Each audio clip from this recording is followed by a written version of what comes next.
So, good morning, everybody. I welcome you to the first plenary session here. My name is Julia Schwanholz, and it's my pleasure to moderate and lead the discussion today. We have 5 panelists here. I will introduce them briefly, but first, let me add something. When Karen, who organized the panel, asked me to moderate it, I was a little bit like, why me? So I'm a political scientist, and I do some research on democracy issues. And democracy is under pressure. So when democracy erodes, that has something to do with eroding trust in academia too. And so talking today about the erosion of trust in academia with a question mark behind the sentence, responses from universities and research organizations in Europe, I feel confident to moderate this, but I'm more than delighted to learn from the experts who are on the panel today. And I would like to introduce them very briefly. On my right side, we have Professor Marlene Altenburger. She's a junior professor for science acceptance at the Leibniz Institute for Psychology. Welcome to the panel. Then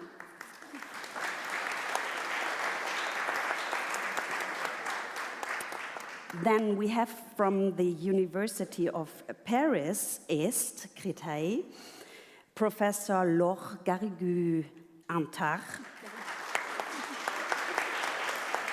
with a fan club. And then we have a hybrid connection. We cannot see them now, but on the picture, of course, Dr. Jan-Marco Müller. He's a team leader, global approach, multilateral dialogue and science diplomacy at the DG Research and Innovation for the European Commission. And also connected via Zoom, we see Dr. Catherine Lecce-Lazo. She's a department head at the DAAD Centre for International Academic Cooperation, the KIWI. And then we have Dr. Donato Citaro. He's a historian from the University of Naples, Federico Due.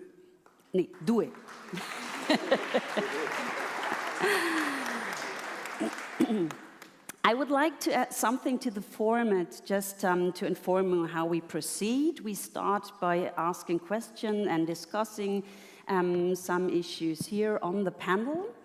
And then afterwards, we have some more time to bring you in, so please make ready to ask questions. We have 90 minutes in total. We will stop, or we will end at 10:30, but until then, I'm happy to face a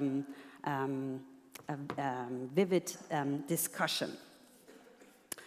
So let me start by asking you, Marlene. Science acceptance is a unique appellation for a professorship. What is this field actually about? You do some research on that, and we will later talk about your very prominent publication, but maybe we can start with this warm-up question. Let us know what's the field about. So my background is in social psychology, experimental social psychology, but I would say that the field of science acceptance, or if I'm honest, I'm a bit critical about this denomination of the professorship. I actually wanted it to be called science reception, which I think is much more neutral in terms. We researchers, of course, like to keep ourselves out of normative discussions, right? I would never say we need more trust or we need people to accept our findings. So I struggle a bit with science acceptance, but the idea is basically that we try to understand how researchers themselves and lay people, so everyone, understands science. So how they view other scientists, how they view the scientific system or scientific evidence, and what they think of the science-public relationship. So I study this with a particular focus on trust in science. This is my main area of research. And we do this with experimental methods, for example, with a quantitative focus as psychologists. But of course, the field of science reception research, or also science communication research, which is more the applied area of it, there's a lot of other disciplines in there as well. So there's communication scientists, there's sociologists, there's anthropologists of science, and so on. It's a very interdisciplinary field of research, but all of us try to understand, what do people think of this science? What is science in people's minds, and how do they make sense of what we do here in universities, in academic institutions, and so on? So this is, broadly speaking, what I do or what science acceptance or reception is. Thank you. So I give you a follow-up question. Marlene, you are one of the authors in an impressive international team of scientists who published a much-cited article in Nature Human Behavior comparing trust in science across 68 countries. What does it reveal about trust in science in European? So first of all, I have to say I'm one of the authors. There are 240 or 241 authors, I think. This is one example of a really big team science project. Most of the props for this publications go to Victoria Colonia and Niels Mede, who are the lead authors on this and manage this global initiative, which is, as you can imagine, quite an ordeal to handle 241 researchers and get them to do the same thing. But in this publication, we came together to collect data on the current state of trust in science around the world. We collected data in 68 countries, as you said, from over 70,000 participants. And what we find is not surprising to researchers in trust in science, but quite surprising to many people out there. Namely, there is no crisis of trust in science. There's no empirical data that supports the claim that we're currently experiencing a crisis of trust. Actually, trust around the world is moderately high in every country. There's some variation, but overall trust is quite high, and drawing on other research, it's also been quite stable. For example, in Germany, actually during the pandemic, we saw a positive spike in trust in science, not a negative one. And this kind of contradicts what we learned from the media and also from other researchers perpetuating this narrative of a trust crisis, which is not there. There's no evidence on this. That said, this publication shows trust is high and stable, but of course this is trust in science as a system, right? This is very generalized trust. So I think what we need to keep in mind here is that we have a good foundation to build upon. There is trust in science, but of course individual findings, individual instances where people are confronted with the research, there can be cues where mistrust is sparked. But in general, there's a good foundation to build on, and there's also no one group of skeptics. Demographics, for example, play a relatively small role for this. And also ideological views like political orientation or religiosity, much smaller and much more mixed effects than you would expect. To start with the good news first. Laure, you're the Vice President for Science and Society at the UPC Paris and a Professor for Laboratory for Water, Environment and Urban Systems. Why does UPEC have a Vice President for Science and Society? Why is this positioned at the leadership level of your university? Because we heard that maybe it's not necessary, is it, in Paris, in France?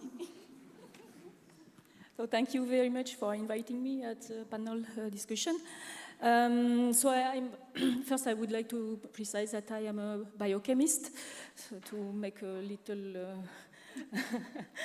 toward yesterday's keynote, a biochemist.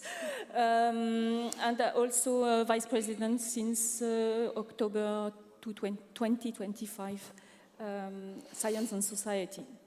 So the question that I've been asked now is that, well, we need to say that as universities now, we cannot just go on publishing and just doing expanding knowledge. It's not sufficient. We need to do a bit more, and we need notably to contribute to the public debate, whether it is on particularly pregnant issue like climate change, AI, sustainability. Well, these are topics that are actually very relevant for nowadays questions.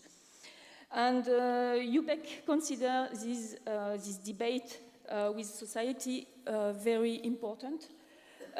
because on strategic, so having a vice president for science and society helps coordinate research, education, innovation, public engagement, and to reunite actually the whole concepts in concert. And this work also gives us some visibility and legitimacy across the institution having a vice president materialized. Myself, I am in France in a network of vice presidents for science and society. So UPEC is not the only one to have science and society, and it's not rare in France, at least. So where we discuss matters around these topics, and also grant opportunities and even practices. Let me give a little bit of background specific to UPEC now. In 2022, UPEC got a Science and Society label, as well as 34 French universities.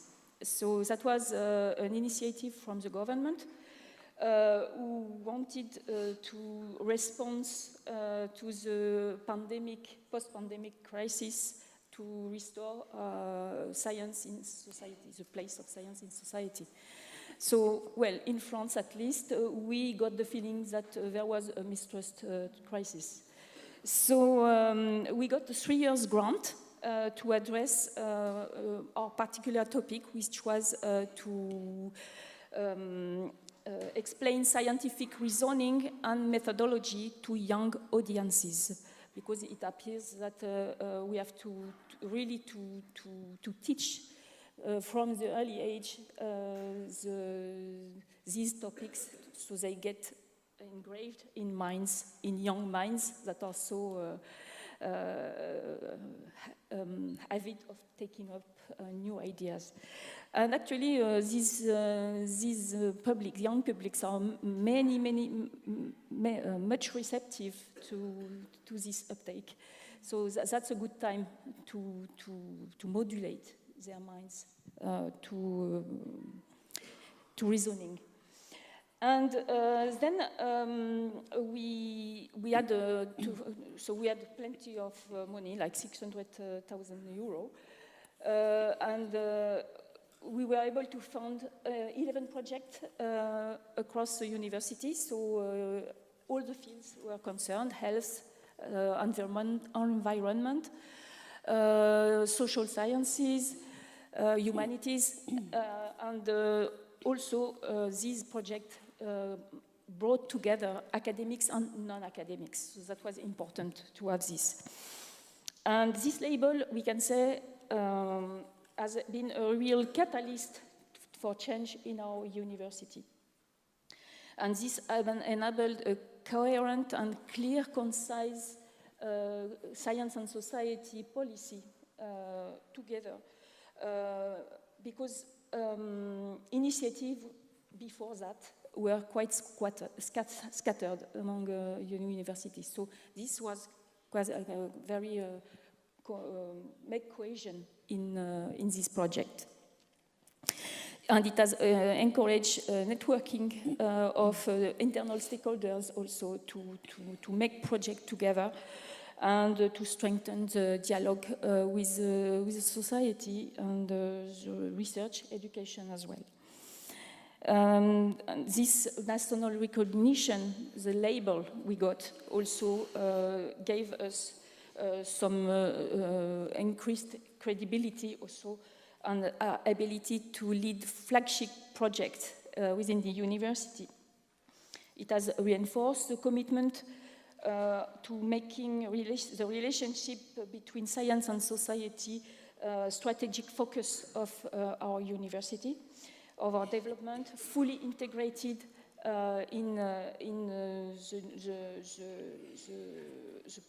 our policy for research, education, and civil society responsibility.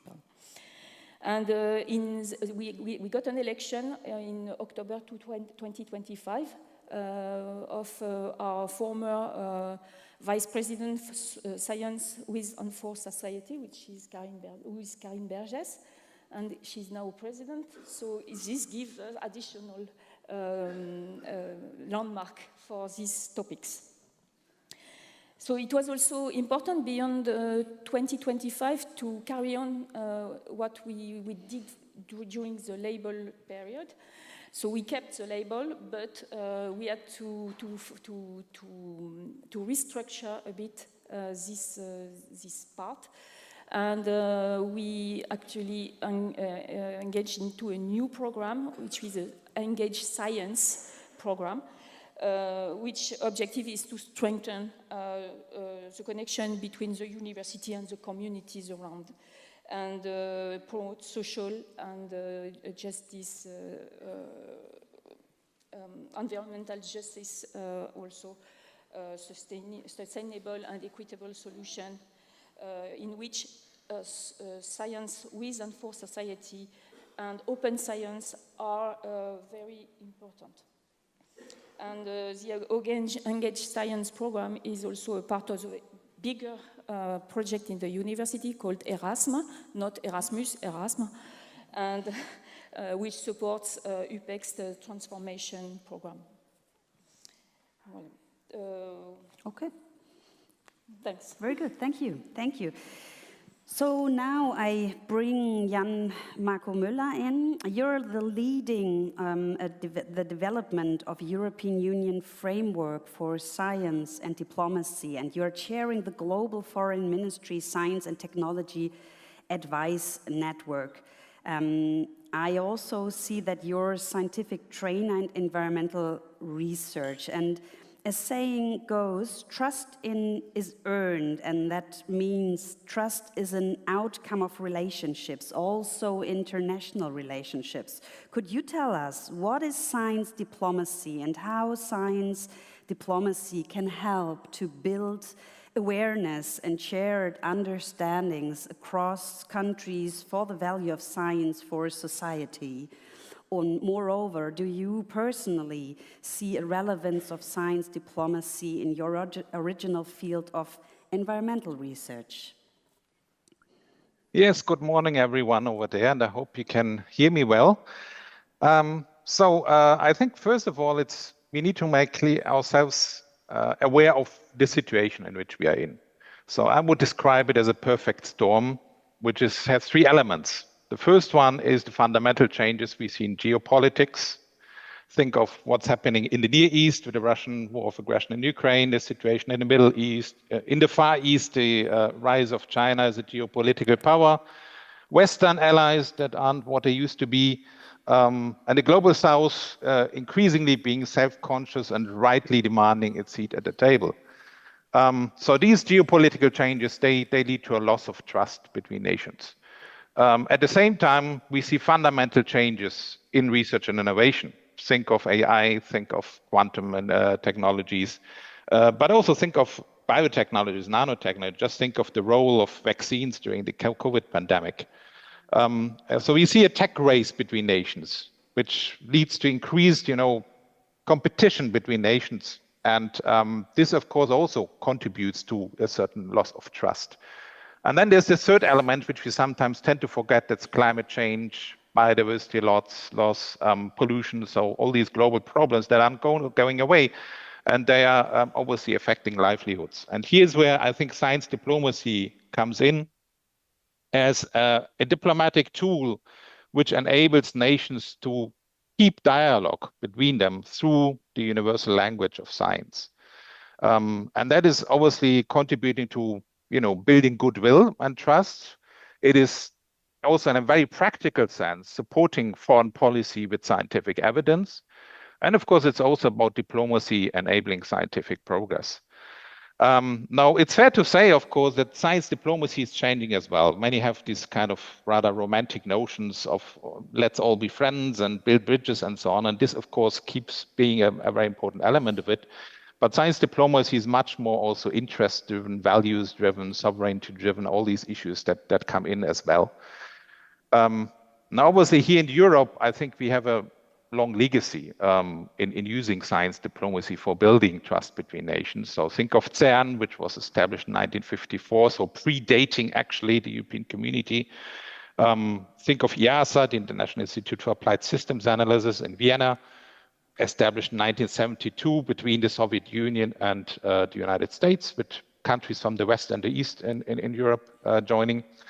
Or as a recent example, Sesame in Jordan, which has been supported by Europe and of course brings together Israel, Palestine, Iran, Turkey, and Cyprus, and countries which otherwise have also conflicts between them.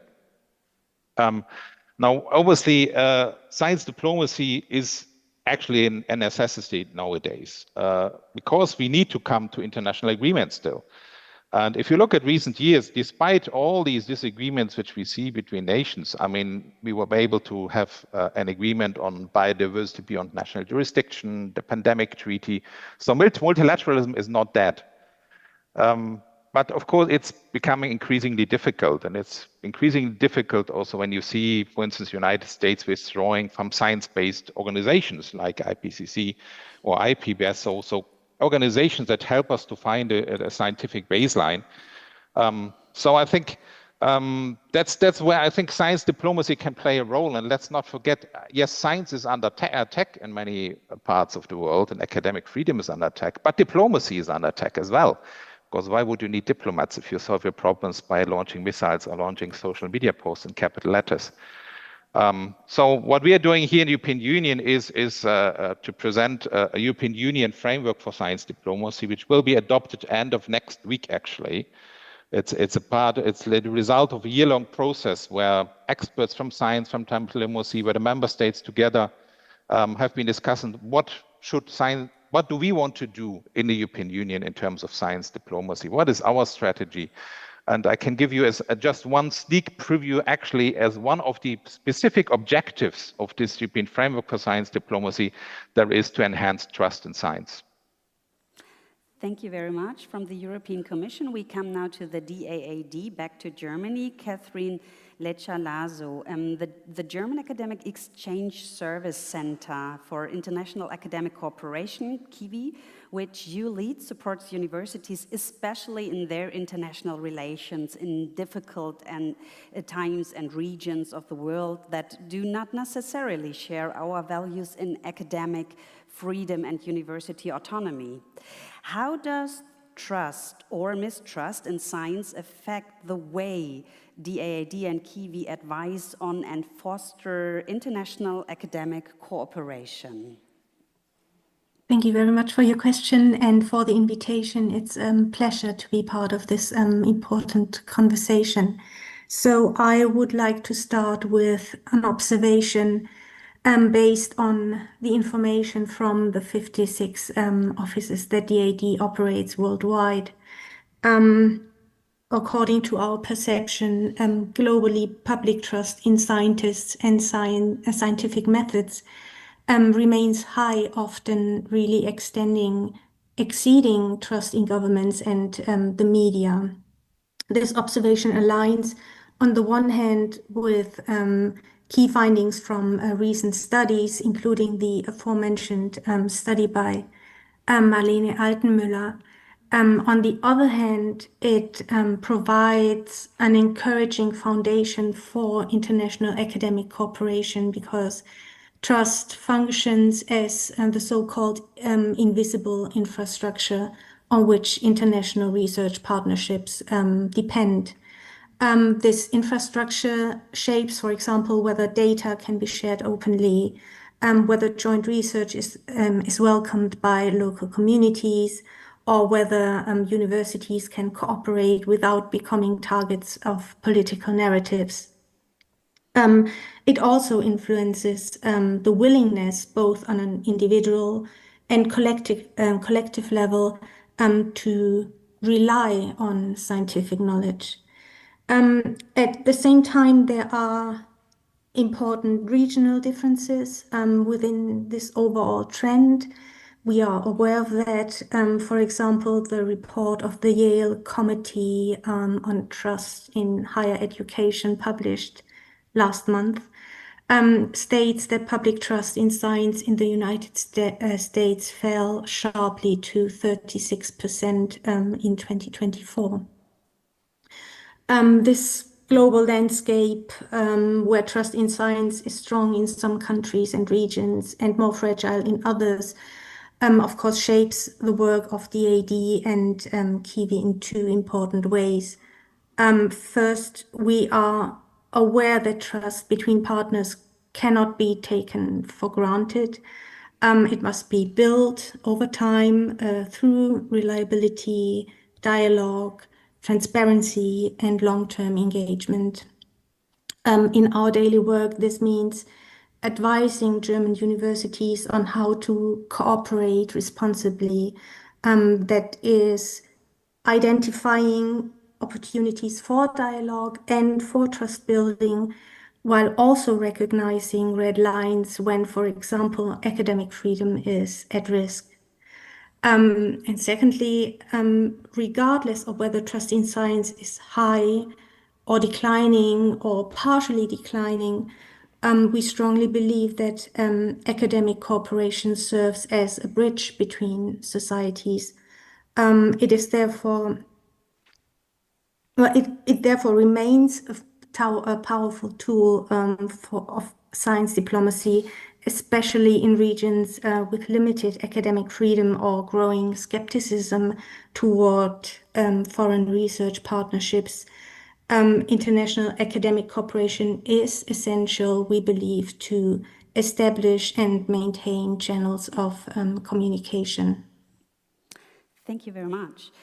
Donato, you're an early career researcher at UNINA in Naples, and historian and deeply involved in Aurora.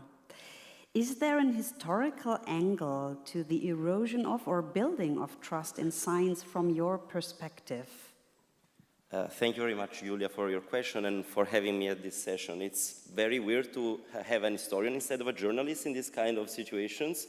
And I'm happy also for the question because this gives me the chance to put this into perspective. We are in the homeland of historismus, so I would like to historicize a little bit this discourse. And I will start by highlighting the dialogic nature of trust in science and science collaboration as well. It's a dialogic nature because it deals with negotiation between powers, scientific communities, and the wider public.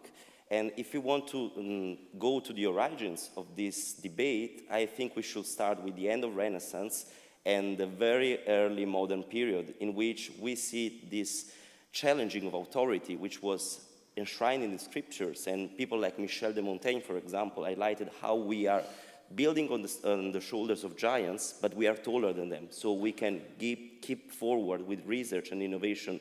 But then there was the church, which was the main authority in this discourse, and people like Giordano Bruno, which was a mystic, a monk, a researcher at the very first steps of research, which questioned the idea that the given knowledge was the only one that we can get.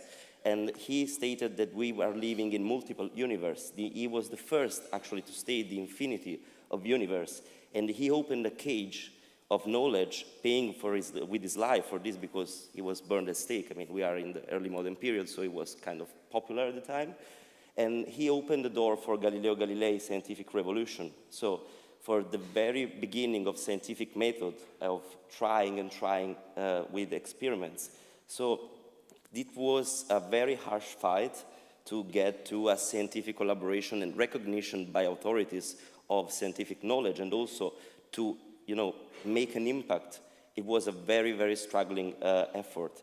So this kind of struggle with a very, very fast flash forwards in contemporary age, which in historical words means 70 years ago, I will say that an important moment in scientific diplomacy was during the peak of Cold War in the 50s, the period of Billy Joel's song, "We Didn't Start the Fire."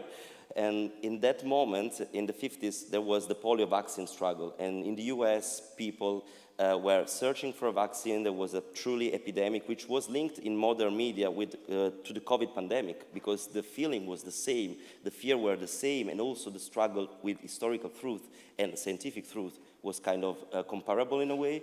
And Albert Sabin developed the oral vaccine, and not many people know that the Soviet colleague Chumakov brought this vaccine to the Soviet Union in the very peak of Cold War during Khrushchev, Kennedy, Eisenhower. So I'm listing the people of the song. But in this very moment, there was a peak of collaboration between Soviet and US scientists, and Chumakov deeply trusted his American colleague and exported the vaccine to Soviet Union, vaccinating 77 million children in the Soviet Union alone. So he deeply trusted, in a moment of profound mistrust, propaganda, and misinformation, what the French historian Marc Bloch will call the false news, the fake news, the false notice. So it was an important moment, and I think that this can tell us an important conclusion. The fact that despite ideological divides, despite iron curtains and prejudice, science remains a common language, a universal language.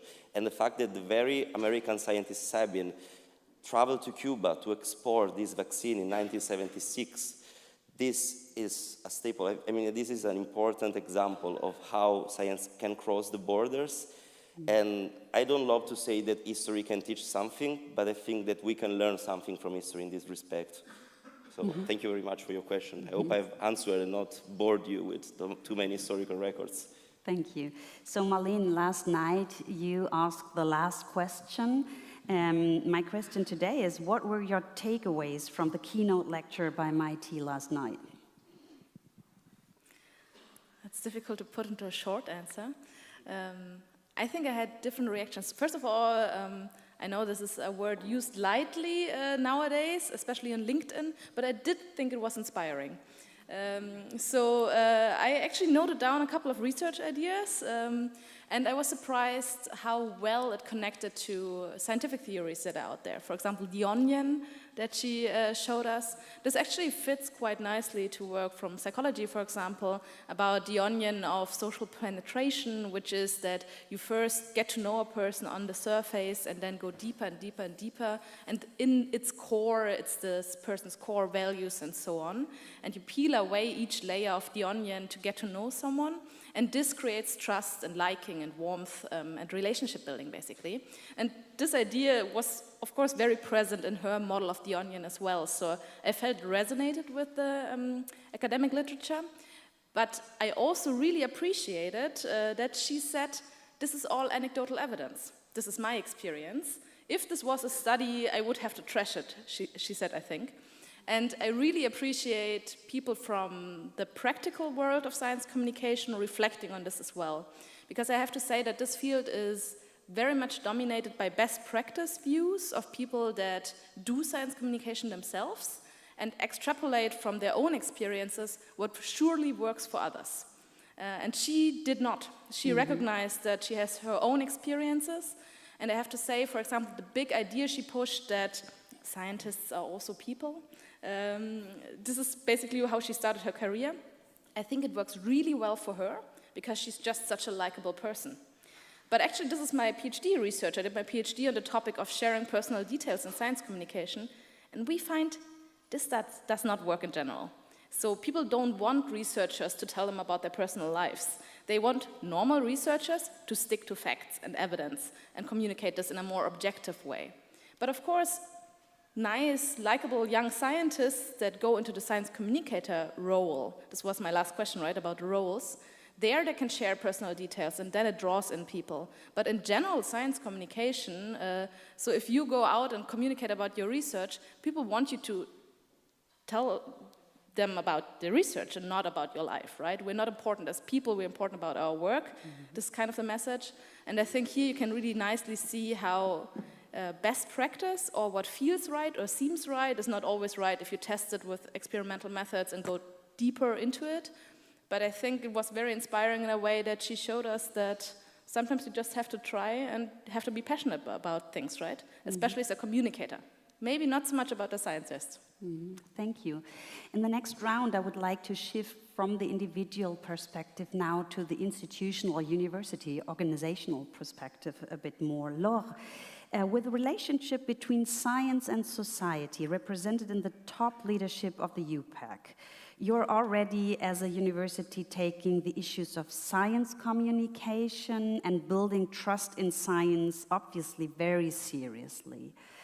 Where are the hurdles you face, and what might be possible at the Aurora or European level that would preserve or even drive trust in science forward? I think I can see three general hurdles. One challenge is that universities still don't always reward public engagement and science communication enough. So researchers are encouraged to communicate with society, but institutionally this work is not enough recognized. So the preference is given to publication and grants. So furthermore, I would say that actions in citizen science are very much time consuming, and scientists' agendas are very, very, very full, and this doesn't play in favor to co-construction project with society. Another challenge that I can see is that we have to move from explaining science to really engaging society, not just explaining. There is also no space for improvisation, as that was said yesterday. We saw that in the keynote. And there is obviously, to me, a lack of skills to do so. And also, we need some funding. Mm-hmm. And finally, trust is uneven between communities, between countries, regions, and you showed that very well in your article. That adds another level of complexity, and that shows also that we cannot have one single model, one fits all response, and we have to have several models to be able to do so.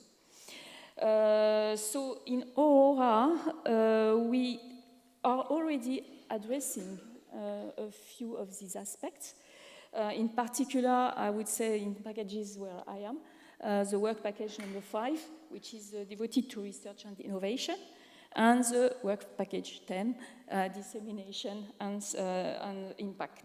So in the 5.1, we work on reform of research assessment. And we are engaging Aurora as a university to take into account the so-called third missions.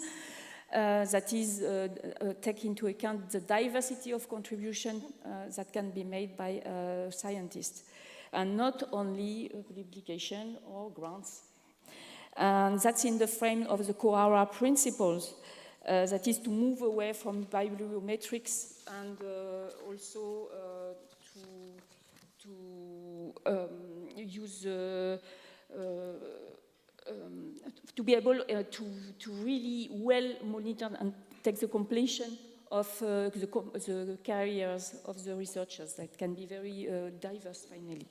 So the idea is to establish a common framework of guidelines across universities on this topic. In the 5.3, which is devoted to open science infrastructure, but we are involved in making science more open through the development, for example, of the use of the European Open Science Cloud, OpenAir, for monitoring, assessment, evaluation of open science practices. So that's a very good way also to see all the works that are done in Aurora University by scientists of the same fields as one scientist. And there are quite a lot of trainings as well for support staff and for researchers. Finally, in the 10.2, I won't to talk too much about it, I will let you. But it's closely linked to the 5.3 work package. The work is centered on involving scientists and local community of practices in research and innovation around open science and citizen engagement. And to develop tools also and guidelines for transparent, inclusive culture of science and for society.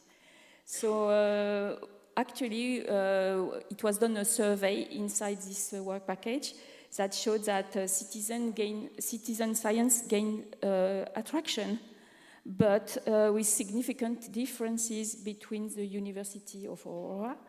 And so that shows that it's still, there's still room for improvement in this aspect, on institutional support.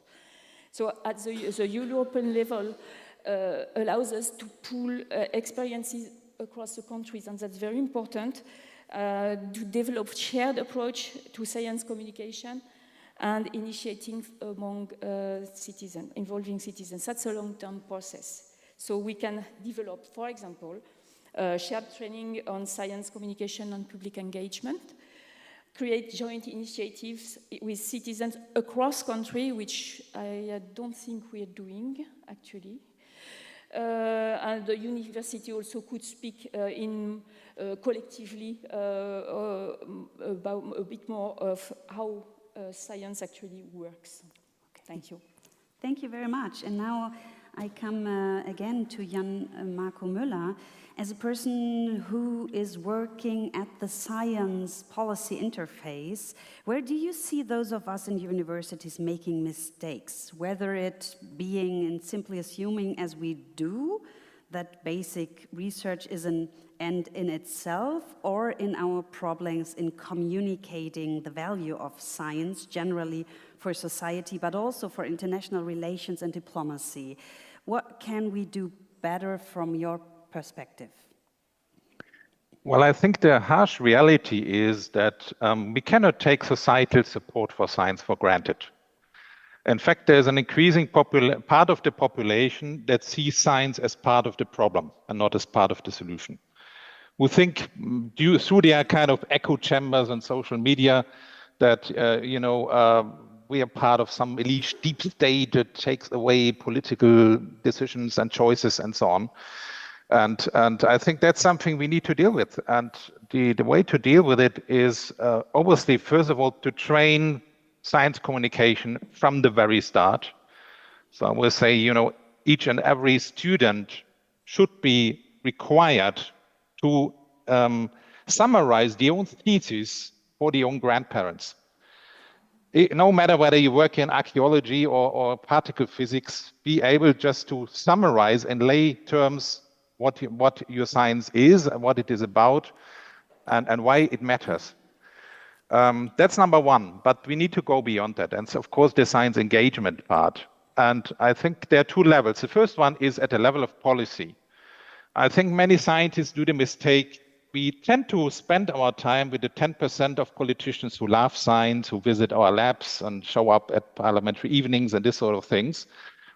Or we waste our time with the 10% politicians, the lunatics, the anti-vaxxers, the climate hoaxers, whom we are not going to convince no matter how much evidence we throw at them. And we tend to forget the 80% politicians in between that are unengaged. They are not necessarily anti-science, but perhaps they didn't like physics in school. They did not grow up in a household with books.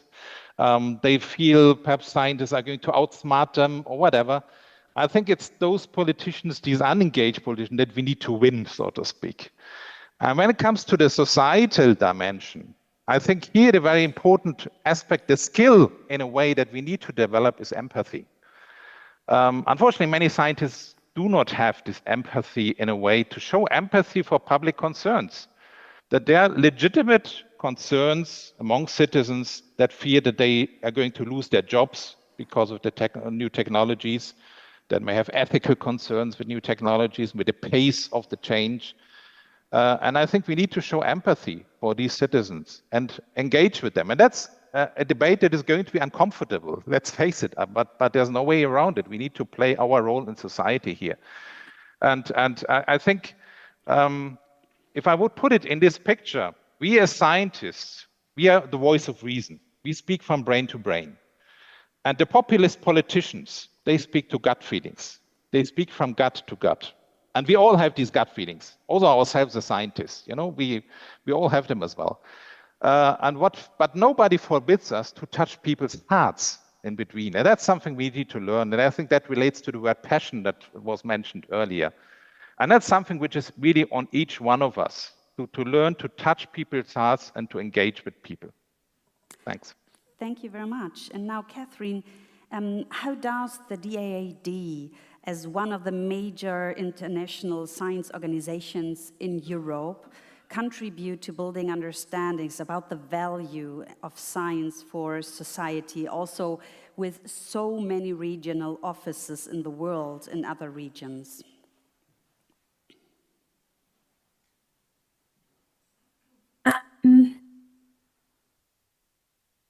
Well, at a time when science is increasingly contested, strengthening public trust has become a central task for academia and science organizations as well.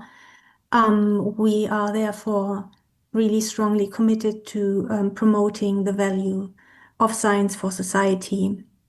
I think to understand DAAD's contributions in this area, it is important to understand our organization's unique role. DAAD is not only the world's largest funding organization for international academic exchange, it is also an independent association of German universities and student bodies. The way our organization is structured ensures that academic freedom remains at the core of our activities. At the same time, DAAD is an important actor in Germany's science diplomacy. So against this background, our approach to strengthening science as a societal good rests on three main pillars. And the first pillar is science diplomacy, of course, through our global network of offices covering more than 70 countries. You just mentioned that. We maintain long-standing academic partnerships, including in politically sensitive or challenging contexts. These relationships become particularly important in times of geopolitical tensions because they keep the channels of communication open when other forms of dialogue fail. In addition, DAAD regularly brings together actors from academia, policy, and civil society through conferences or workshops, roundtables. However, maintaining international corporations alone is not enough. Scientific knowledge, and this is something we really strongly believe in, must also remain understandable and accessible to society. And this brings me to the second pillar, which is science communication. We are aware that public trust in science cannot be taken for granted. DAAD therefore actively contributes to strengthening science communication. For example, we participate in the national science communication process called WISCOM. We also engage actively in science communication activities through a range of different formats. We have a video series called Science in a Nutshell, an alumni magazine, and in addition, we regularly offer training courses on science communication for DAAD scholarship holders, alumni, and our staff. The third and last pillar I would like to mention is the protection of scholars at risk and the defense of academic freedom through programs such as the Hilde Domin program or SAFE, which is a program funded by the European Union. We increasingly see that mistrust in science can have real consequences for researchers and students. Rising hostility towards scientists, online harassment, and political pressure are becoming major challenges in many parts of the world. So, supporting scholars who work under restrictive conditions or who are forced to leave their countries is not only an act of solidarity, it is also essential for sustaining international academic cooperation and protecting academic freedom globally. Yes, very important. Thank you. Before I ask my last question to Donato, maybe the audience can prepare themselves or make you ready for asking questions to the panelists, please, because in a few minutes we will open the discussion for the audience too. The findings, Donato, in Marlene's publication show that trust in science is relatively high throughout our Aurora member states. How is trust in science an issue in Italy and in your university? Because we saw that in France, the recognition was even worse. So how is it in Italy? Well, this kind of data, I'm not expert on reading this kind of paper, as I told to Marlene yesterday at the reception, but we get the chance to talk about these results and this big science project, as she was saying, that of course give shareable conclusion, but very, very broad data that should be put into context. So here I will be the historian again and trying to be picky with the data. And what I want to say at highlight is that France, for example, was, as you said, lower in score, but of course there are regional differences and there are social historical differences. So we should put, in my opinion, some caveats to these conclusions. It's not much a matter of quantity of trust in science or scientists, but I would say it's a matter of timing and fragility of science in times of crisis, like the COVID pandemic, which, as you all know, hit particularly in Italy and was particularly psychologically received from the public, making a major impact. So when you got these disruptive events and politicians, agendas that want to exploit this kind of events for what is called medical populism, a word that I learned through Marlene's paper, so thank you very much for that. It's that the moment in which we see the very shift from the deficit model to a personal or identity model. So from how much science should we feed people with to how science is received by the people and how they reinvent this kind of science. And in Italy, the mainstream conception of science is enshrined by the figure of the doctor, the medicus. And most of the 50, 60 years old people, Italy is a very old country, as you probably know, they trust the doctor a lot. My mother trusts the doctor, and I think everybody's mother does. So it's kind of very, very broad, and we should put it into context. And historically wise, we've moved specifically from this deficit model, from TV shows teaching people how to read and write in the 50s and 60s, to a personal model of, I don't want to get a vaccine, I don't want to use this green pass to go to work, because I don't agree with it, I don't stand by it. So it's particularly tricky for institutions to deal with this kind of problems, and it's a matter of pragmatism, how science impacts everyday life. And I think that something important that UNINA is trying to do is giving more scope, more focus on citizen science, and Aurora is a huge part of it. In 10.2, we showcase best practices in citizen science within Aurora University and also beyond Aurora universities, and we learn a lot from the interplay between humanists, STEM scientists, and people that work with, in the streets with everyday people. And I would like to talk about one project, if I get the time to, just 2 minutes. And it was a project led by a biologist at Federico II University. From Marco Salvemini was the PI, and it's called Stop Tigre, and it dealt with a particularly felt problem, the mosquito tiger infestation, which we're getting closer to the summer, so we can be affected by it. Everybody but the people from the island of Procida, which is a tiny island in the Gulf of Naples, where the mosquito tiger have been reduced by 17% in their female population. And this was carried out by a wonderful citizen science project, in my opinion, because they went to the island for 2 years. The island is just 30 minutes by ferry from Naples, so it's not far away from civilization, let's put it this way. But people were deeply involved by music contests, 3D printings of their figures. They were co-producing science, and this was carried out through being there every day. So like a pendulum swinging between the laboratory and the streets. So I think that if we carry on with this mindset, with this attitude, we can regain people to science despite this very hard time when truth as knowledge is under threat.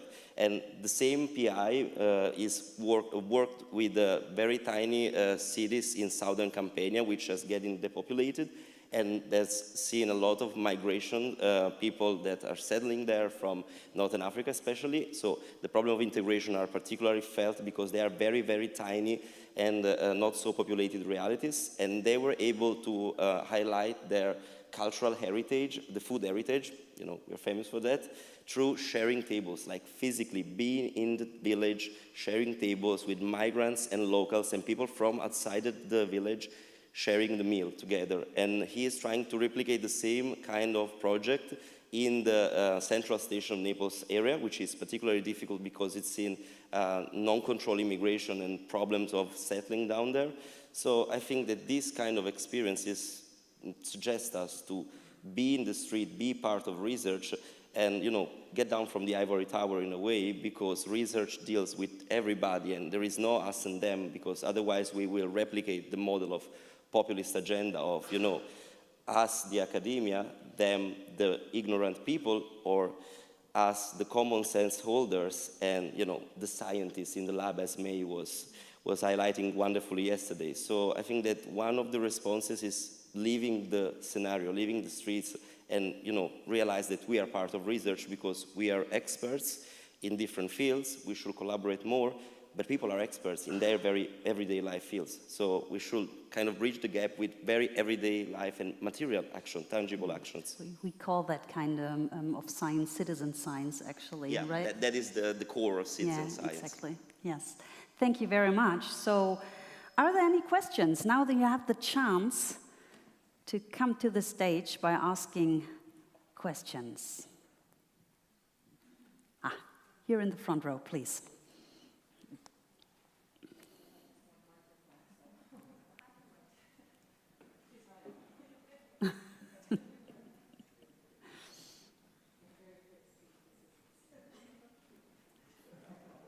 Thanks for running.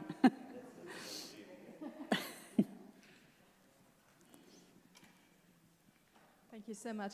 My name is Silke Meyer. I'm from the University of Innsbruck, and I would like to follow up on something that you've already touched upon, but I think it's a very important question, which is how can we reach people outside the bubble? I mean, Aurora universities have a very diverse student community, and we're very proud of that, but I think it poses certain questions that we need to really address, because outside the bubble is within our universities. So maybe if you can comment on that a little bit. I know that social inequality is one of your research focuses, so maybe it's a question to all of you, but maybe Marlene could start. Mm-hmm.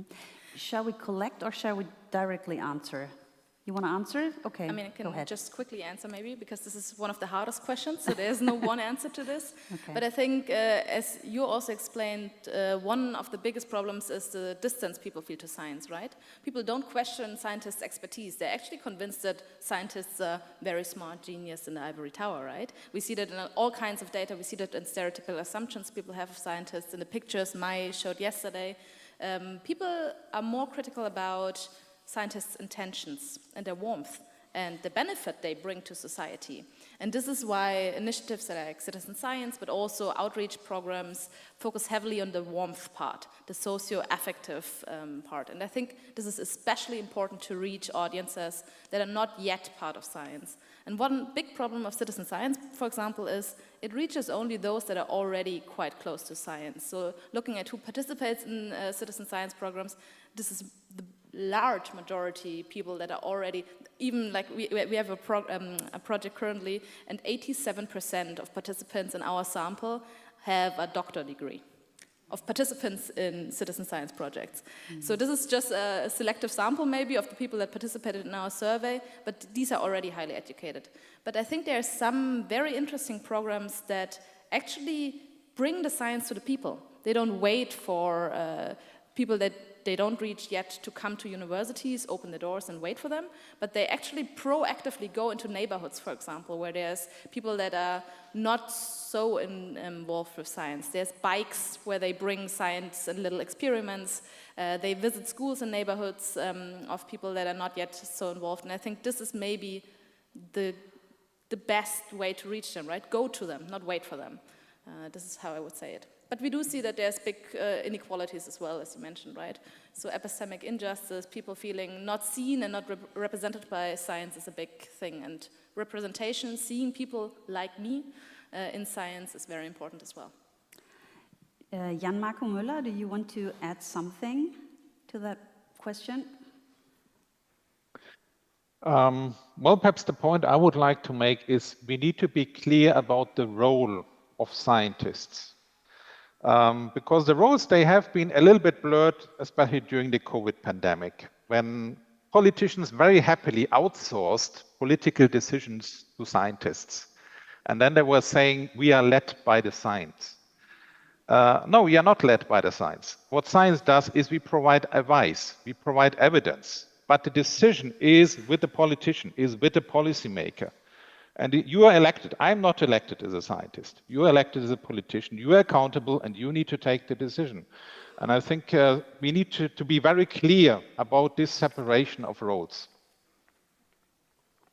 Yeah, absolutely. Catherine, do you want to add something to that question? Because it was addressed to everybody on the panel. Not really, thank you. Okay, Donato? Not as something probably won't answer your question, but I will bring the attention to the elephant in the room, which is social media.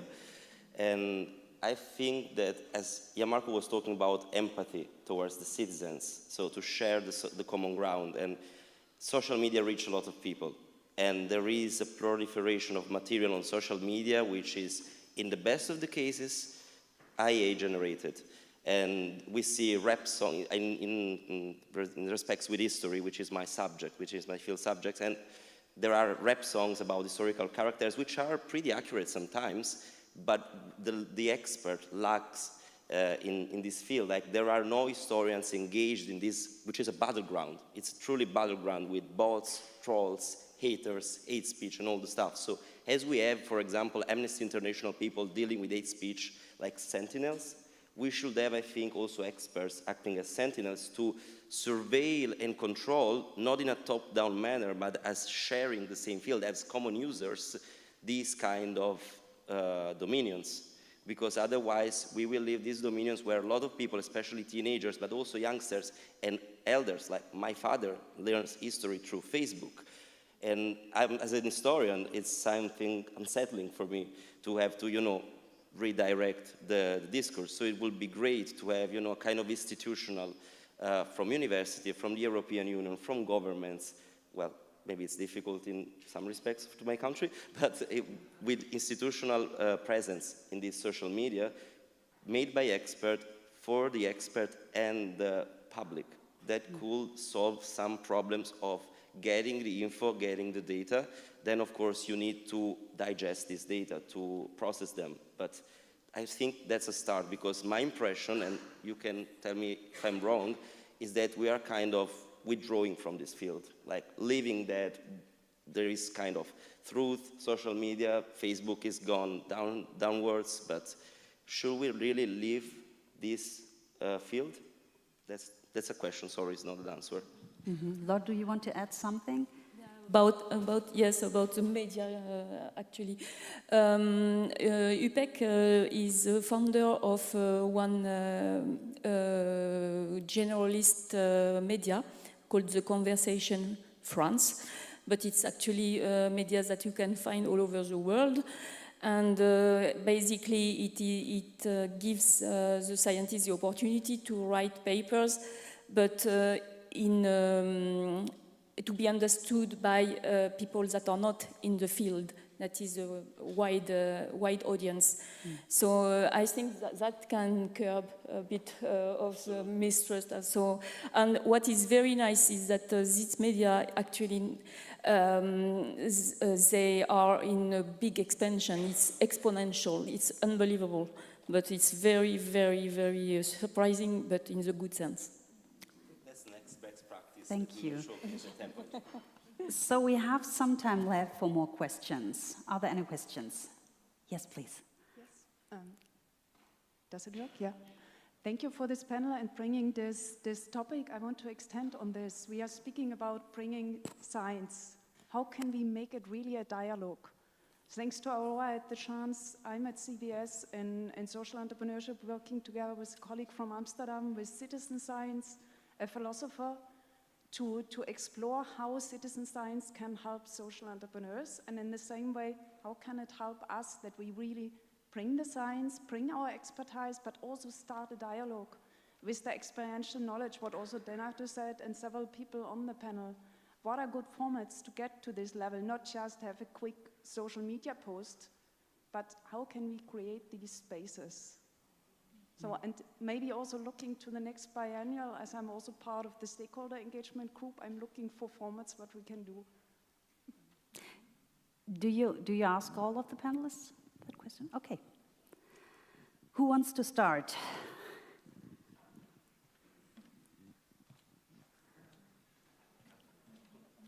Maybe online, okay. Catherine, any ideas? Or maybe Jan Marco, do you have an idea? Can we can't see the panel anymore, and the sound is really bad. So I hardly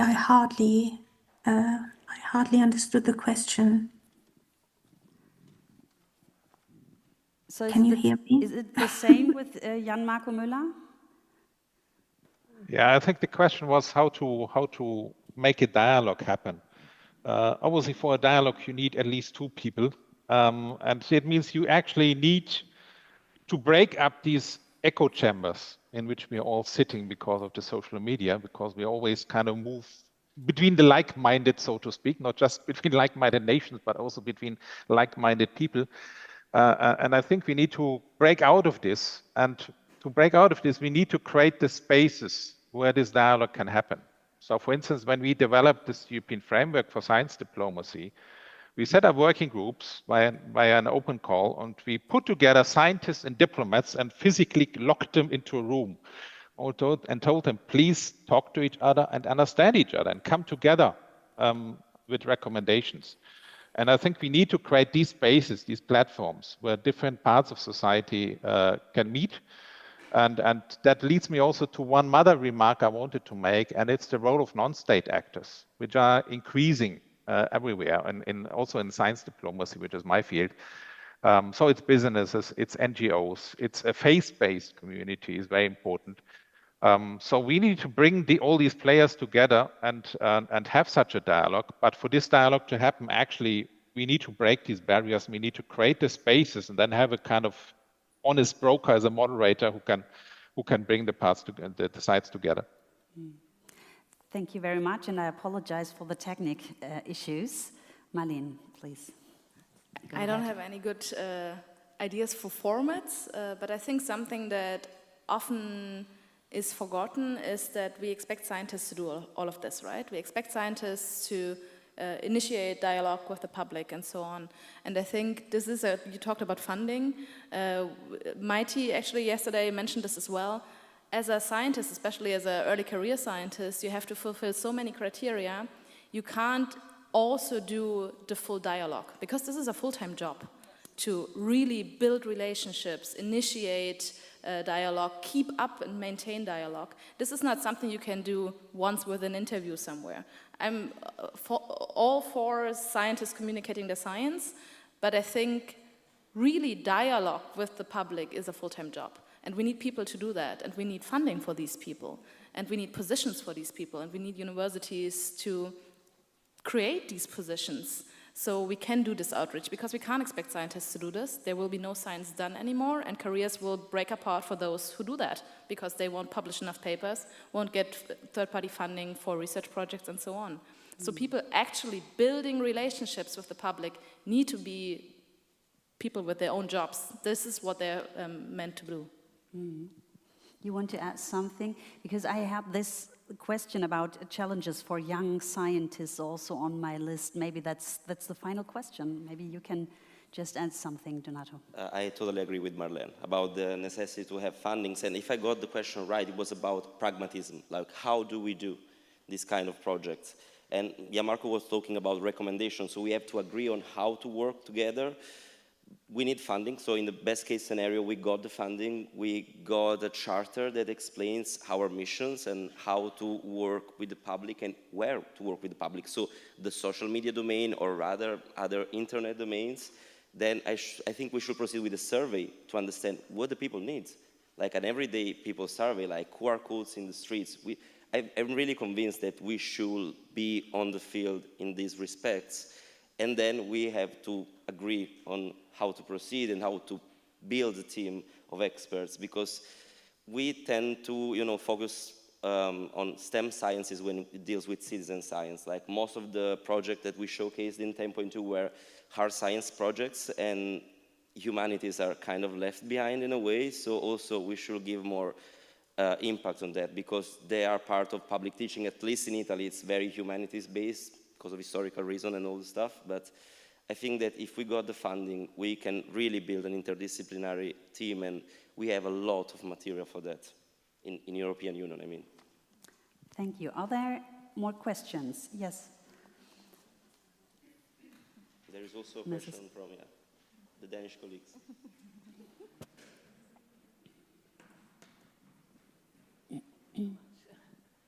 Thank you. I was so glad to hear that you found out that there's no mistrust in science in principle. But what's obvious to all of us working in the academic system is that there's a growing mistrust in the academia and academic system, not only in Germany, but all over the world. And I believe it's our responsibility as institutions, universities, alliances, to react to that and try not to get into this mode that we just have to explain something and just that we have to teach people something and that we just have to do citizen science with them, but that we actually find a way to reposition our role in the society. And I would really like to hear whether you have any ideas to that, especially in this context of Aurora, because we have actually, as Aurora started this last year, that we got the chance to talk to the EU Commissioner for, nowadays it's called startups and research. And that again for me is a sign that academia is under attack. Because why do you call a EU Commissioner for science and research and so on, a commissioner for startups? That's something different. That's not academia and academic system. So how do we deal with that in modern times? Is it a question to Marlene first, maybe? I mean, I think I can't really say a lot about this from my research background, but one thing I see in data, in how people view science, and also in debates about science, is that we're currently renegotiating roles in society. What is the role of science? So I see, for example, that within science, there's a big push for activism, science activism.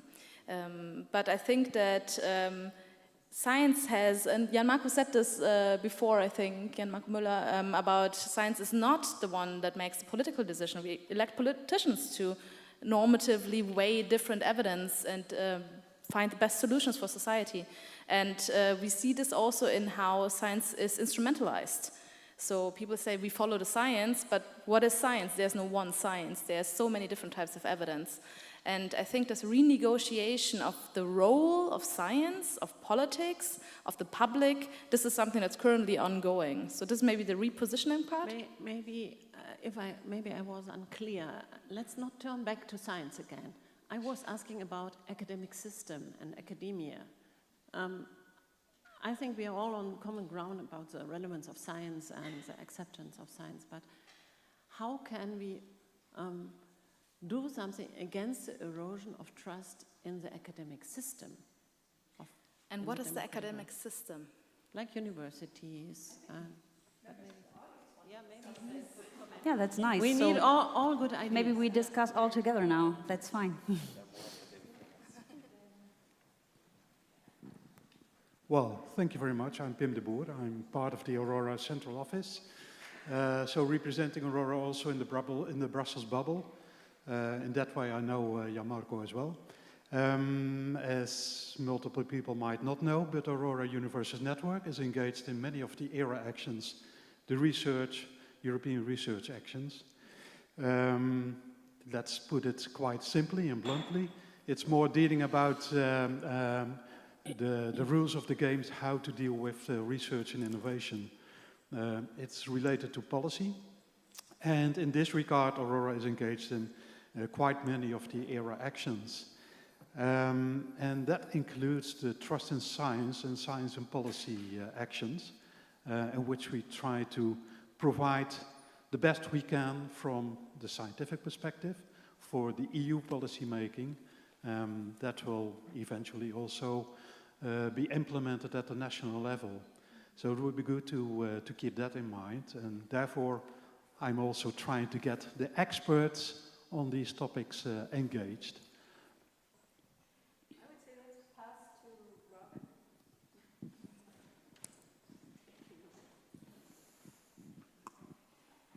Thank you so much. Good morning, everybody. Robin Banerjee, University of Sussex, and thank you to all the panelists for a really stimulating discussion. Jan-Marco, you were speaking before about the need to tap into the gut feelings and to speak to the gut feelings of people at the moment. And one of the things that was striking me about the last 20 years is that we've had one crisis after another that has really shaken confidence. And Marlene, I was really happy to hear you talking about the sense that actually there is still faith in the system of science. Yet we are struck again and again by that sense of the rug being pulled from under our feet. The financial crisis in 2008, COVID, the continual proliferation of devastation and conflict around the world, and again and again and again, with the climate crisis, of course, underneath it all, the feeling that we don't have certainty. We don't know how to move forward. And unfortunately, science itself doesn't always give us the answer. We don't get certainty from science. So we can't tap into people's gut feelings by saying, don't worry, here's the answer. Identifying the problem, identifying the solution, and then implementing the solution. All of those things have myriad variables. We don't have certainty. So I'm wondering whether we can tap in, Marlene, I guess this is really for you, that sense of faith in the system. That feels to me like an asset we can hold on to. How can we build confidence that even if we don't have the answer, science might be our best bet to get there? I wondered whether you had any insight into that. We have some more comments on that.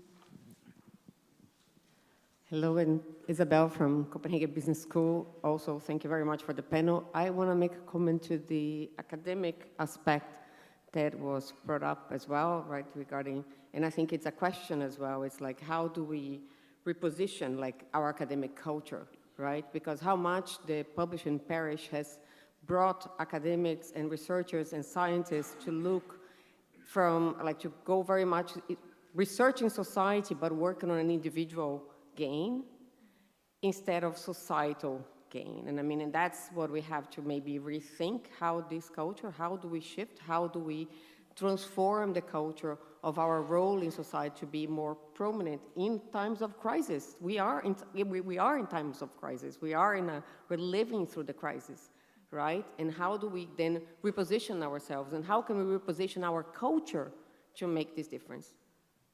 That's the question in general. Thank you. Mm-hmm. So maybe we make a final round of answers. Who want to start? I also ask Catherine and Jan-Marco Müller. I mean, I can... I'm sorry, I cannot see them anymore on the screen because it's dark now. Can maybe just give a quick response to what he said before. Okay. I think there's another hopeful message. We are often very afraid that people can't handle the uncertainty inherent to science, but they can. So actually communicating uncertainties of science is received quite well. People trust scientists more if they acknowledge uncertainty. So the fear that people don't understand or can't accept uncertainty in science is unwarranted, I would say. People are very well aware that science is uncertain and are open to the communication and actually appreciate the honesty and transparency of this. So maybe this is a quick positive thing to this. And this is maybe also readjusting expectations of what science can do, right? Maybe this is something that we don't really need to do with the public, but more with politicians maybe. So telling them what we can do and what we can't do, and maybe journalists as well. They often have high expectations for easy answers that can't be given. So this is maybe a quick answer to this. And the question about the academic environment, I think you can also contribute a lot to this. Something that we discuss a lot in the open science community, right? How can we make science more pro-social, more cooperative? Something we have done research as well on, because we do see that actually researchers are quite mistrustful of their colleagues because of the system. So we have a little study where we showed that if you remind researchers that they are scientists, they become more mistrustful of their colleagues. If you don't remind them, it's fine, they share their knowledge and everything's good. But if you say, and we are all scientists, right? Which is typically something you do to increase cooperation, in-group favoritism, right? We want to cooperate with our own group. But in scientists, this led to a decrease in cooperation. And I think this shows that the identity of scientists is just so ingrained with this competitive mentality. Publish or perish, right? You said it as well. But I do see quite a lot of change. So I would say that especially in the open science generation, we see that things are changing and people are much more pro-social. We have these big team science projects, as the one I mentioned before, where a lot of people come together and publish together. And I think things are changing, but of course slowly. Okay, Laura?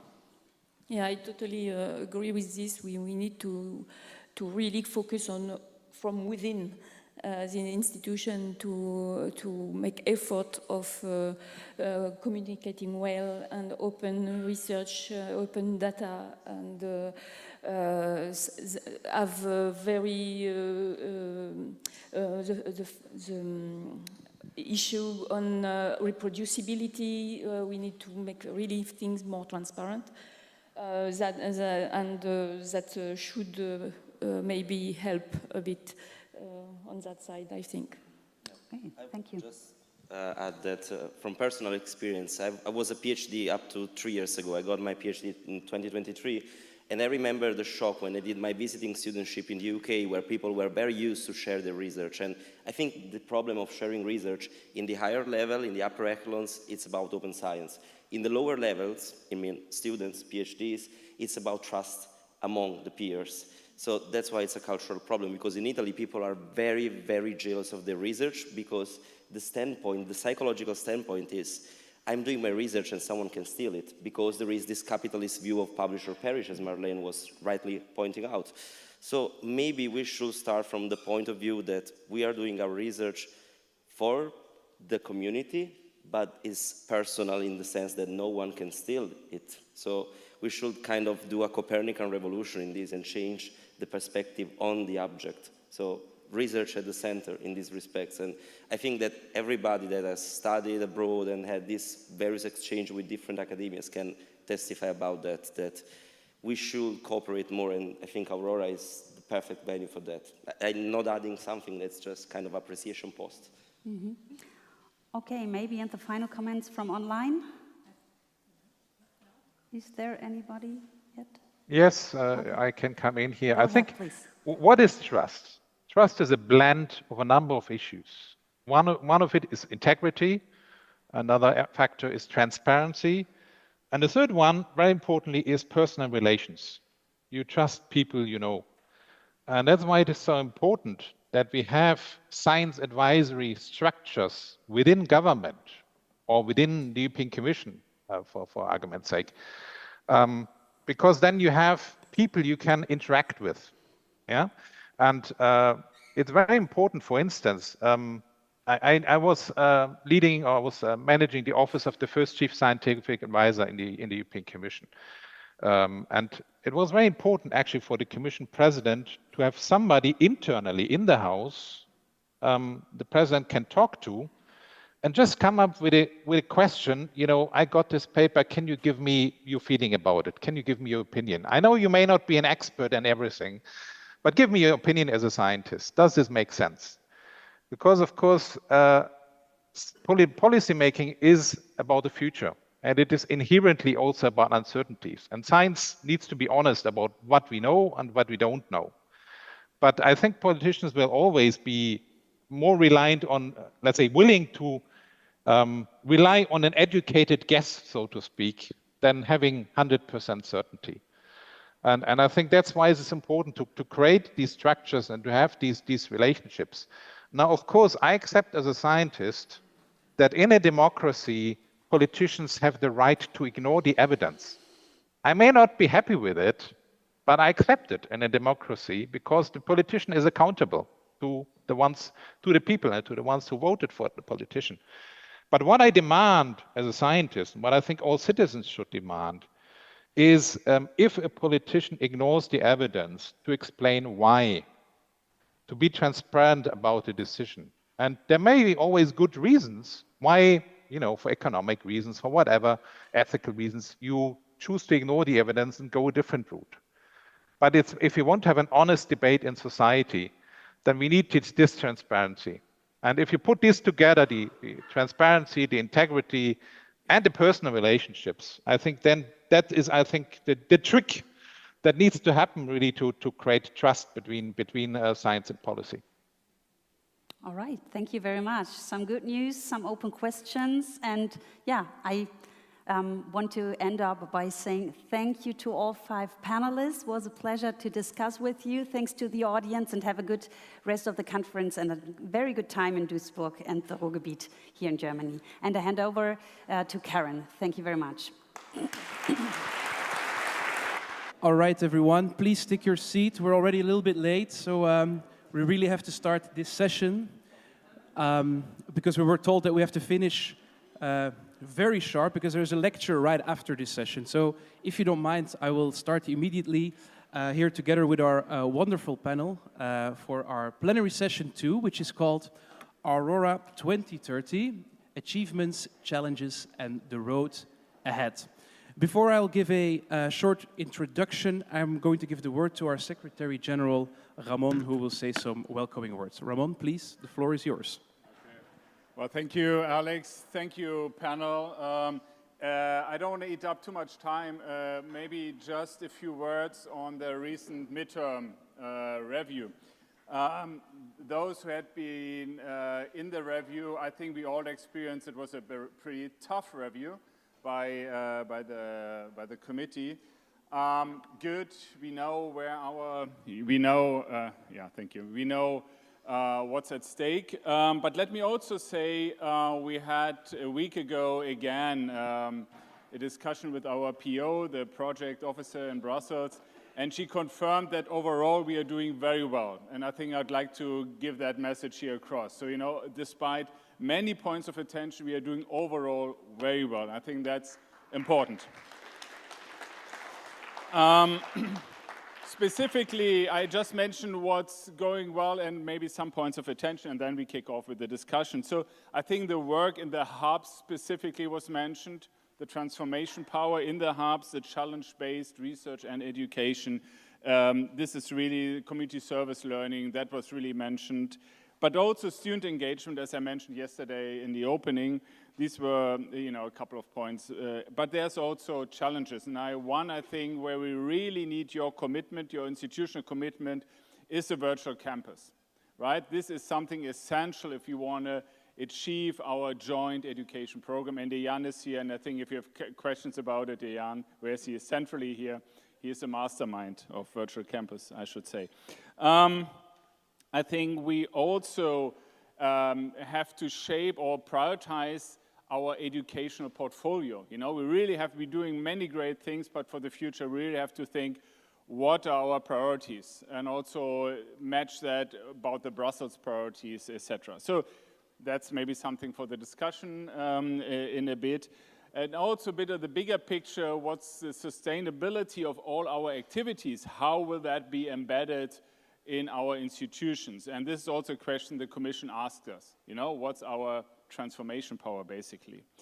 And then in terms of expectations, there was one remark by the PO, and she said, in the future, we will also look more into dissemination beyond an alliance program, meaning what we develop here, do we develop tools or any kinds of frameworks which may be applicable to the broader higher education sector? So that's something I think interesting we should take into account. I leave it at that. I wish you a lot of wisdom for the discussion, and good luck. Thank you very much, Ramon. Yes, giving a warm round of applause. As Ramon already said, we are already halfway in Aurora 2030.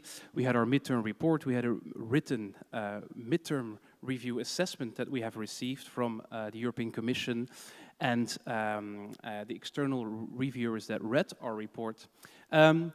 And one sentence that summarizes all of it. It's almost impossible to summarize it, but it is written in our written assessment. While full consolidation is still underway, as expected at midterm, the Alliance is moving beyond pilot logic and is operating towards a functioning European university ecosystem, even if not yet a seamless one. So basically, we're on the road, but we're not there yet. Ramon also touched upon it, but these were the three main strengths and weaknesses of our midterm report that were mentioned.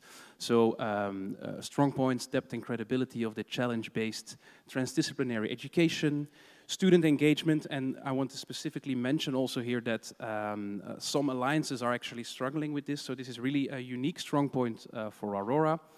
And then the strong service-based learning educational approach. So also not only community service learning, but also the social entrepreneurship courses, the LUI tool, that were explicitly mentioned as strong points of Aurora.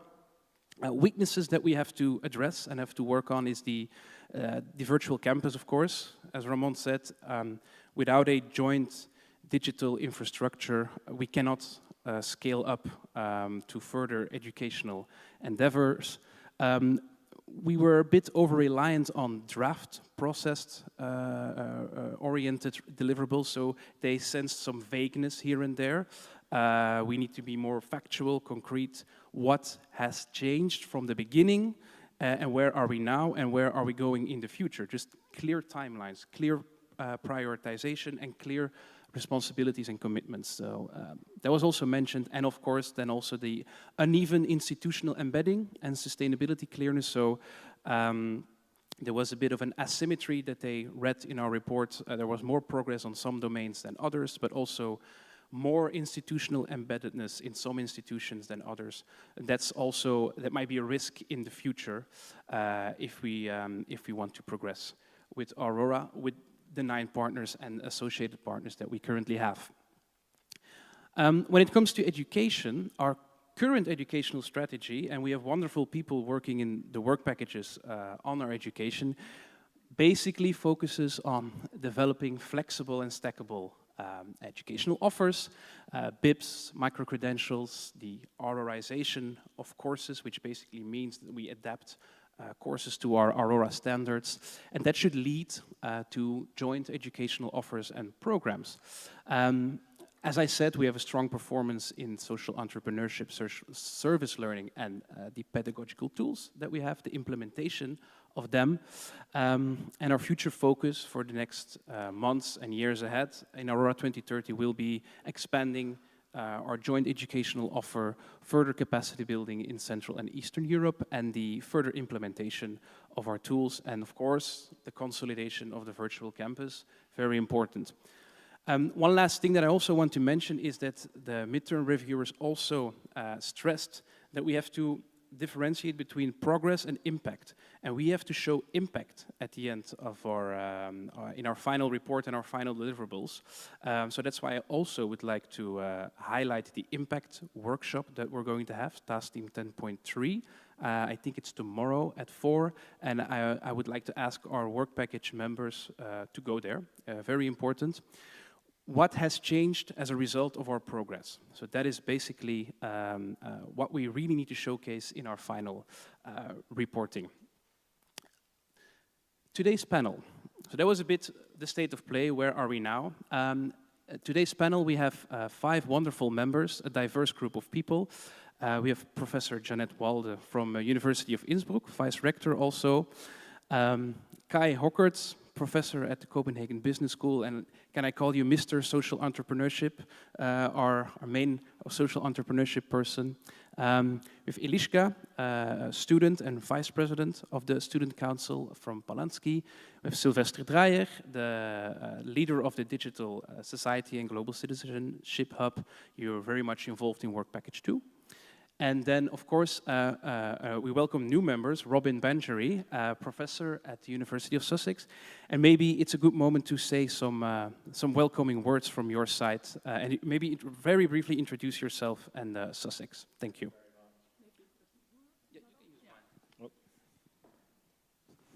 Thank you very much. It's an absolute pleasure to be here and to join you on the panel. Thank you for the very nice introduction, Alex.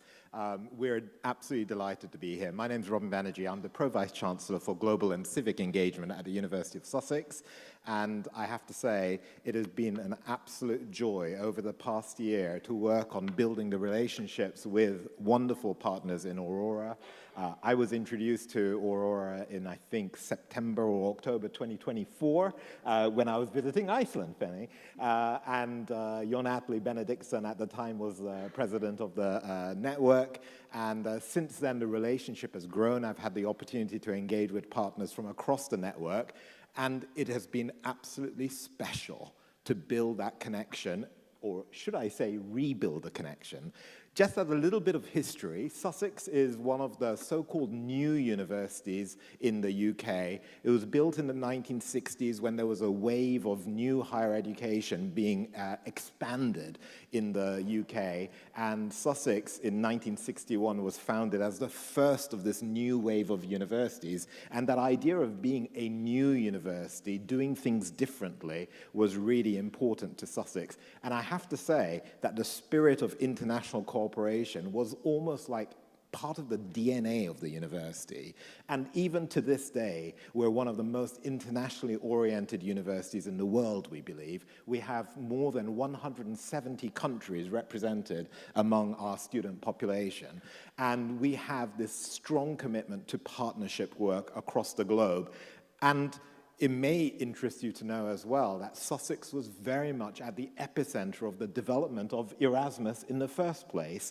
From the 1970s onwards, Sussex was very involved in the discussions around European cooperation in higher education and youth policy. And of course, when 1987 Erasmus was first established, we actually, we say this, I mean, it might not be the very first student, but in the first cohort of Erasmus students, we had someone arriving at Sussex, Lucio Pippi, who's a professor in Rome now, right? He was the very first Erasmus student coming to Sussex. So, of course, some things have happened in the meantime, which were actually deeply distressing and upsetting for many of us. And we are absolutely delighted that the UK is reassociating with Erasmus as of next year. And we feel like we're in a very, very positive position to be connected with Aurora.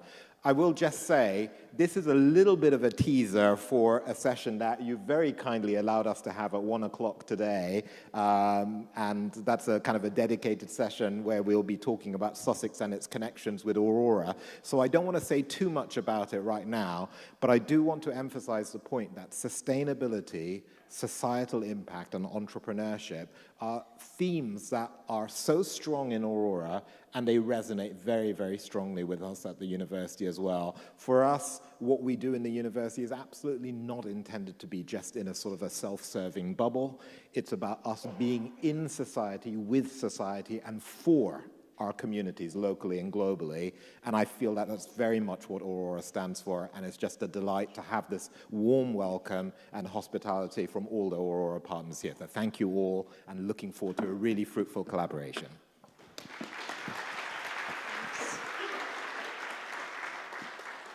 I want to second what Robin says. We encourage you all to attend the session of University of Sussex today at 1 o'clock.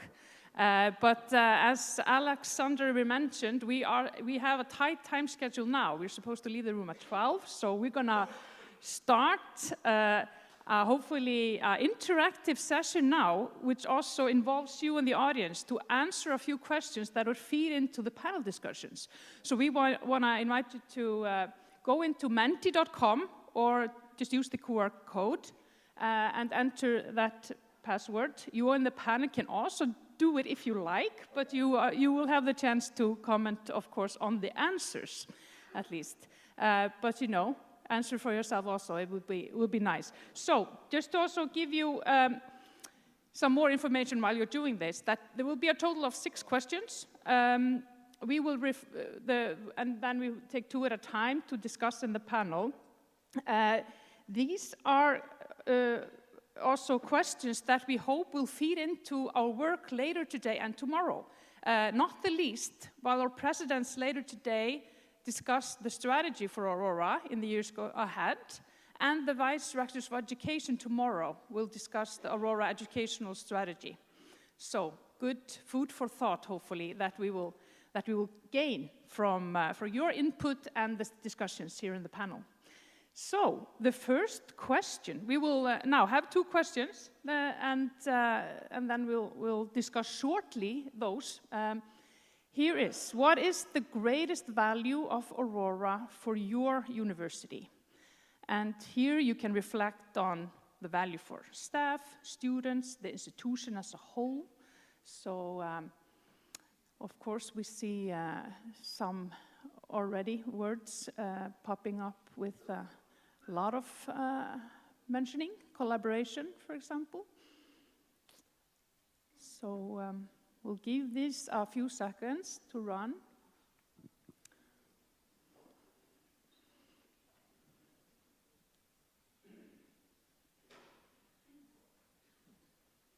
Yeah.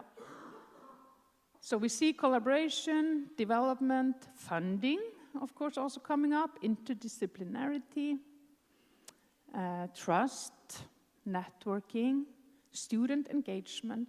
So these are at the moment, those who are coming up, but lots of partnership, trusted collaboration, improving teaching, joint education, innovation, mobility, joint transformation. So these are words that we might also put like a poster even when we come home. You know, what we're all about, what is the value of this for our university? I'll leave it at here. The next question is a more personal one. It is, what is the greatest value of Aurora for you personally? Because we know that you are all very engaged, students or staff, teachers or admin staff or leaders. So what do we gain from it personally? And how does that maybe link to what we were just seeing for the value for our institution as a whole? France, we didn't see in the other one. So at least, you know, we are a community, Aurora community of Aurorians, like we often say. So networking definitely, community, funding as well for our work, inspiration, engagement, family, job.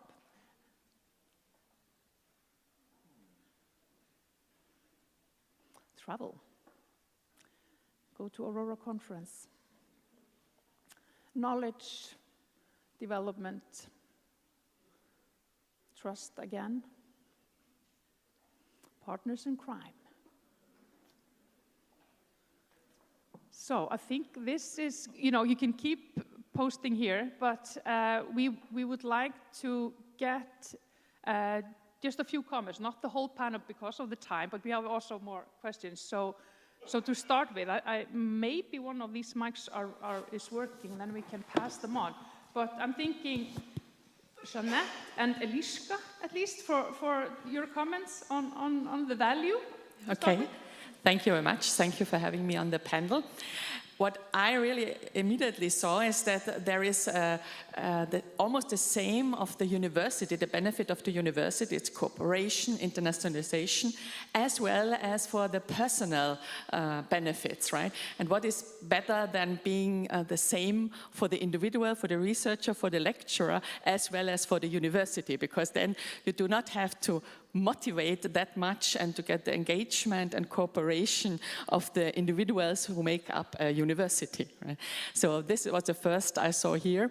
And for the University of Innsbruck, of course, I can also commit to that, because of the cooperation and especially the internationalization also at home is very important for us. So because not every student can really go a semester abroad, so therefore it's important to have the chance with various formats to collaborate with international guests, with experts, with courses at other universities, and therefore can also experience different cultures, different teaching formats. Today we heard also already the question, what is the correct format to teach, right? To bring in line the content with the exams maybe, or also with the mission or the take-home message out of a course. And you can have the possibility here to get all these kind of knowledges. And especially what I also think is very important is that you do it with peers and you get evaluated by peers. And this is the best method to improve courses, content, teaching within a university, but also, of course, within Aurora. But that is what we benefit a lot from Aurora here in this context. Thank you, Jeanette. Thank you. And over to Liska.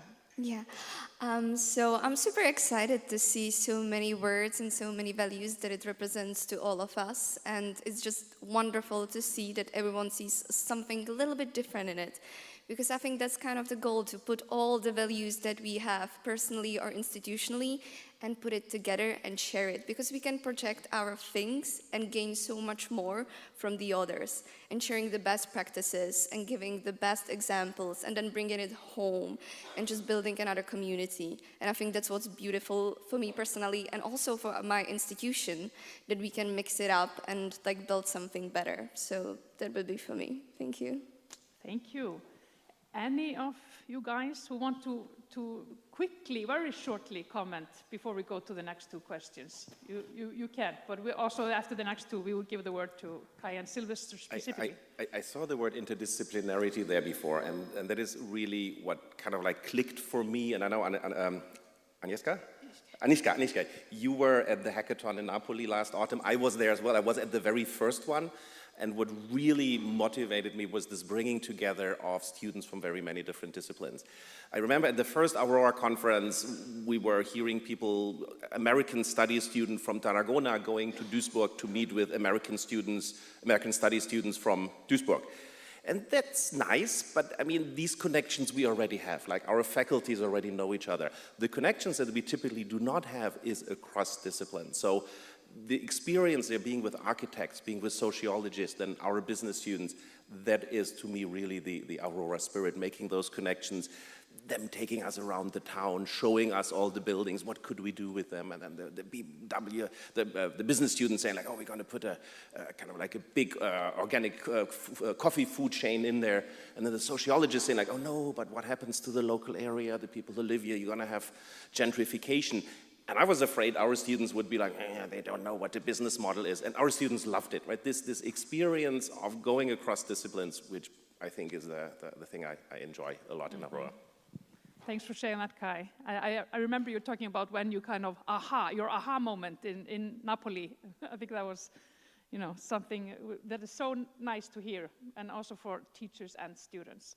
So the next two questions, because this is what we have now more what we are doing when we focus on our educational offerings, our joint education, we want to ask you, what educational focus areas would you like Aurora to put more efforts in? The answers here are, of course, in some boxes, because we have 6 educational hubs, we can say. This then question is, we know we're doing something in all of them. What would you like to put more focus on? We can also mention that Peace Education Hub is a new one. We didn't write it in the proposal, but we have added in, and we wrote about it in our midterm review, and we also got good positive feedback that we are also reactive on what we would like to focus increasingly on as well. So we are putting more increased focus on that, but we are also thinking here, how do we balance it, or do we need to do it? That is also something for the panel to discuss. Should we continue with all of them even? And I know the vice directors of education are going to discuss this tomorrow also.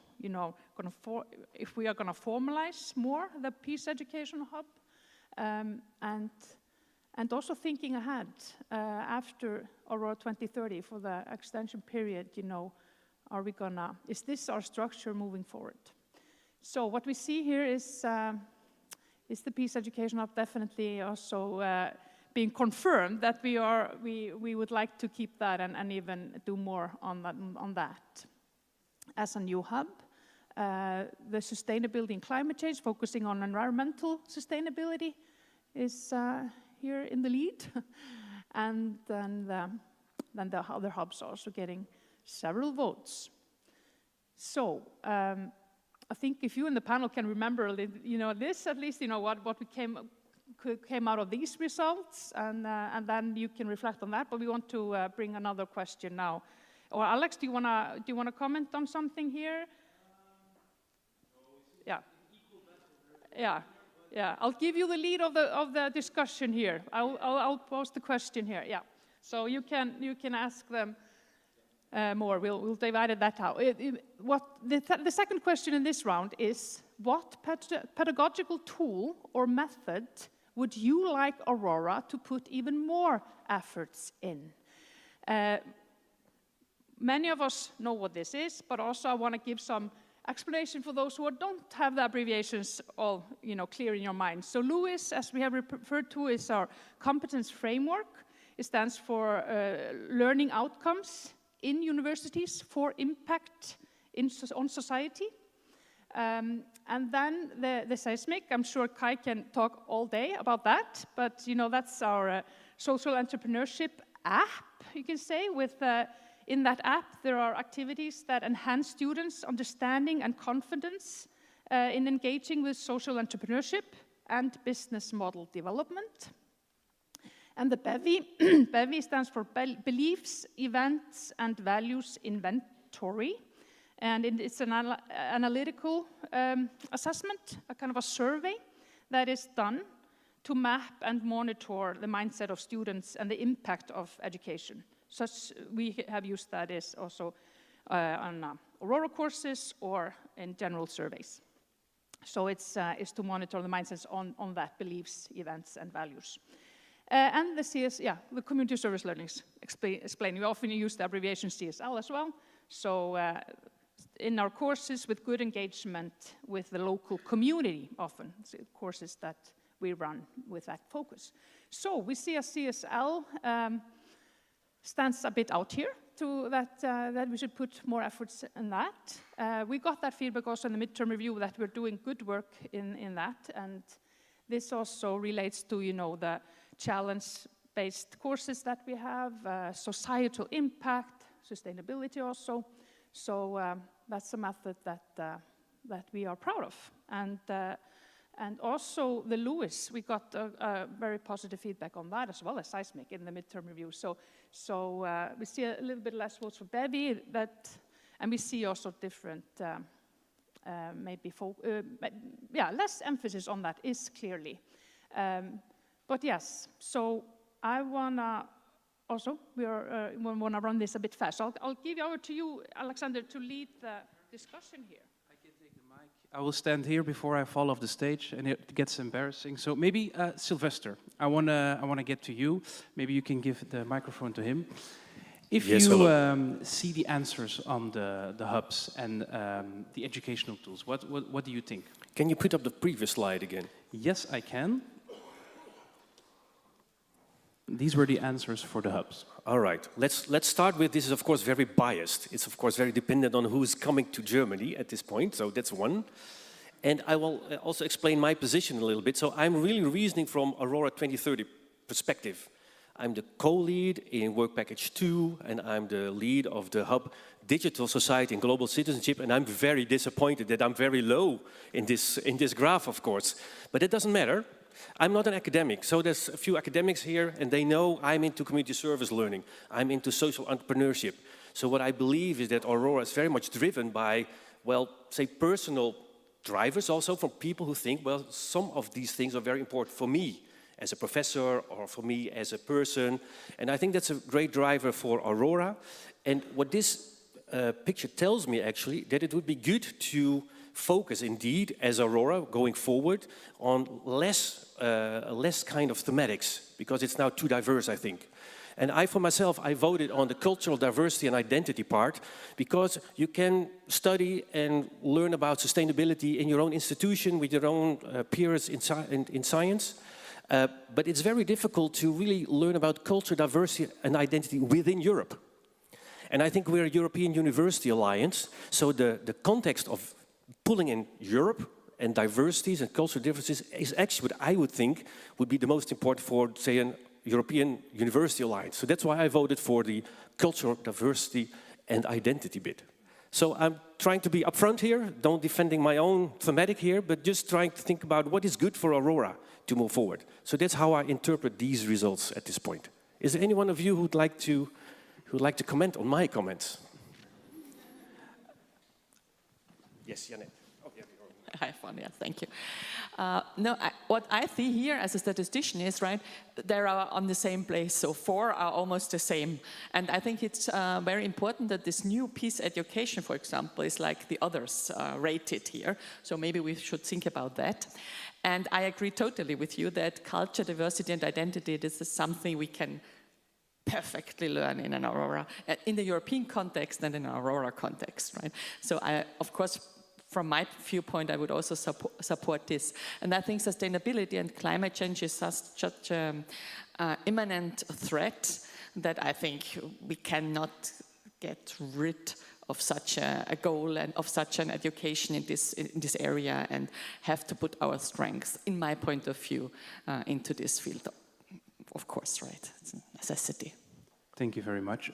Maybe if I go to the next slide again, I want a brief comment from Kai, maybe, because this also reflects our Aurora competence framework. Is there anything that you would like to say about this? It's a general comment. Of course, I feel a little bit like the European Song Contest that we had this weekend. I'm from Germany, so I'm used to low scores. That is, but taking that apart, so not really talking about seismic here, I think what I've learned from the last round of writing proposals is it doesn't really matter what we in the room think should be done, unless we have people who are doing it. And I'm not talking about the ones that are up here. I think all the hubs are doing really well. I think all these activities are doing really well. But we did have experiences with task teams. Oh, we should have a task team on X. It should be done. Who's going to lead it? Oh, we don't know yet. We're going to figure out somebody, and it gets assigned to somebody later on. And I think this is where we've had experiences in the past when the ground-up support wasn't there. You run around, you try to appoint somebody, then that person leaves, somebody else comes in. So I think it's important to have strong support in the Aurora community, people who want to work together, and that's my experience. I have lots of colleagues who are working with the Sustainability Hub. I wish I could find more colleagues for the health and well-being, and this is our roles as ICs, but that will only work if there is a strong leader who takes them up, who onboards them and brings them along. I think that should be our key learning. And I've come across some task teams where people are like, okay, I'm here because I have to do this. I was told by my president, or it was written in the proposal, we should not do this again. So there have to be people who want to push and pull these things. And if they do, I think it's wonderful what you can do in Aurora, how you get people from all kind of universities involved. All right, that's very clear. Thank you, Kai. I don't know if my mic, oh, it still works. Let's go to the next question then. We're going to gear up a little bit and we're going to talk about challenges, because we have a few challenges, of course. What is the biggest challenge that Aurora should overcome in the near future? Very clear first answer. Is that you, Dejan? Just a simple question. So these are the last two questions, and they are big. This is the first one. So we really want to crunch your brain here on this, you know. But very important to address them, of course, and to highlight them so that we can work on them. And we see that, you know, there's virtual campuses mentioned. We also got that feedback from the midterm review, and we are so aware of it. We know, you know, we're putting also a lot of efforts in tackling that, because hopefully it turns out it will switch from a challenge to an advantage, that, you know, when we finalize the virtual campus. And the funding, we are dependent on funding, of course. And the micro-credentials, we know that, especially in the educational hubs. This is a huge topic, how we can develop joint educational programs through micro-credentials. And apparently there's rising fascism in Aurora. That's quite problematic. So I hope we can address that. I haven't read that in the midterm review, but good to know. It puts it into context to maybe what Ramon also mentioned here, like how we also think about our societal impact and how we communicate about how the role of our institutions in that. So it's so it's both on a small scale, how we tackle the virtual campus, and how we tackle challenges in Europe and the world. So, of course, we want to also have your input here, Robin, and the last two questions. So, and how Sussex can come into this also with us. We'll give it 10 more seconds, and then it's the last question.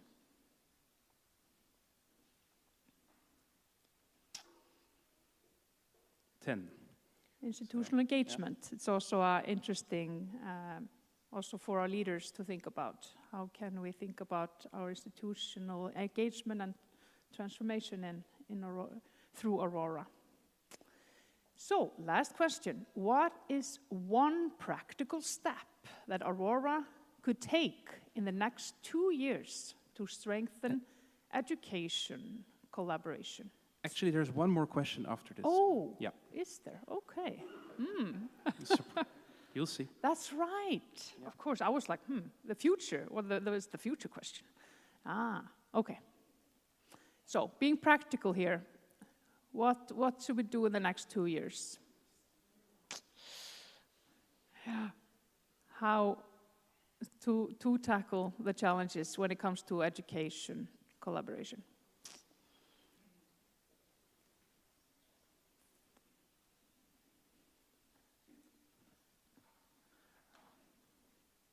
And of course, we're talking about next 2 years because it's the remaining period of our Aurora 2030 program, as we call it. So what are we gonna showcase as a joint thing when it comes to educational collaboration?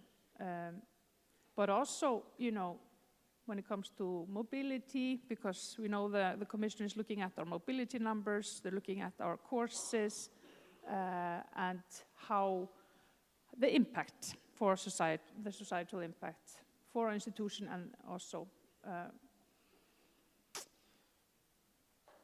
so we see the joint degree coming up. We know that's something that the alliances are also promising. Even we haven't promised a joint degree in this 2 years for this phase, but we are still discussing it, as we're also working on the DigiSoc as a joint degree, which is a kind of a, you can say now, a side project, or not within the Erasmus funding project, it's Digital EU funding.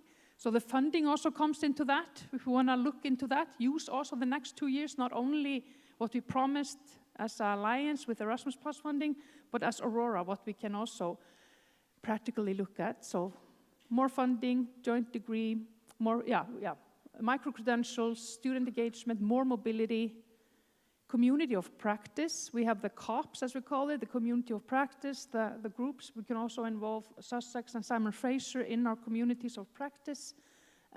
So it's practical for staff and students to join them. Yeah. Prioritize student funds, less bureaucracy. So I've just read out the biggest here. Should we go then to the final question? Yes. So 3 questions here to discuss. It's the challenges, the practical steps ahead for the next 2 years, and then the main success in 2030. What would you like to see as Aurora's main success in the year 2030?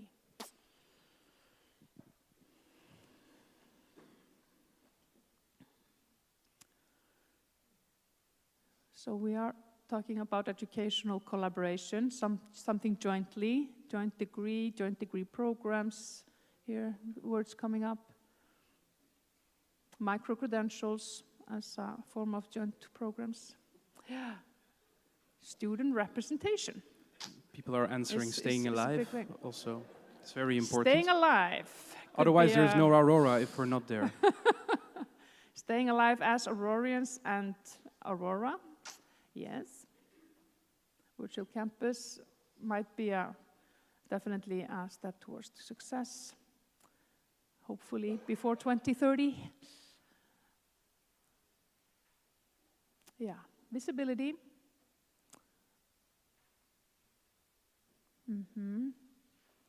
Global impact.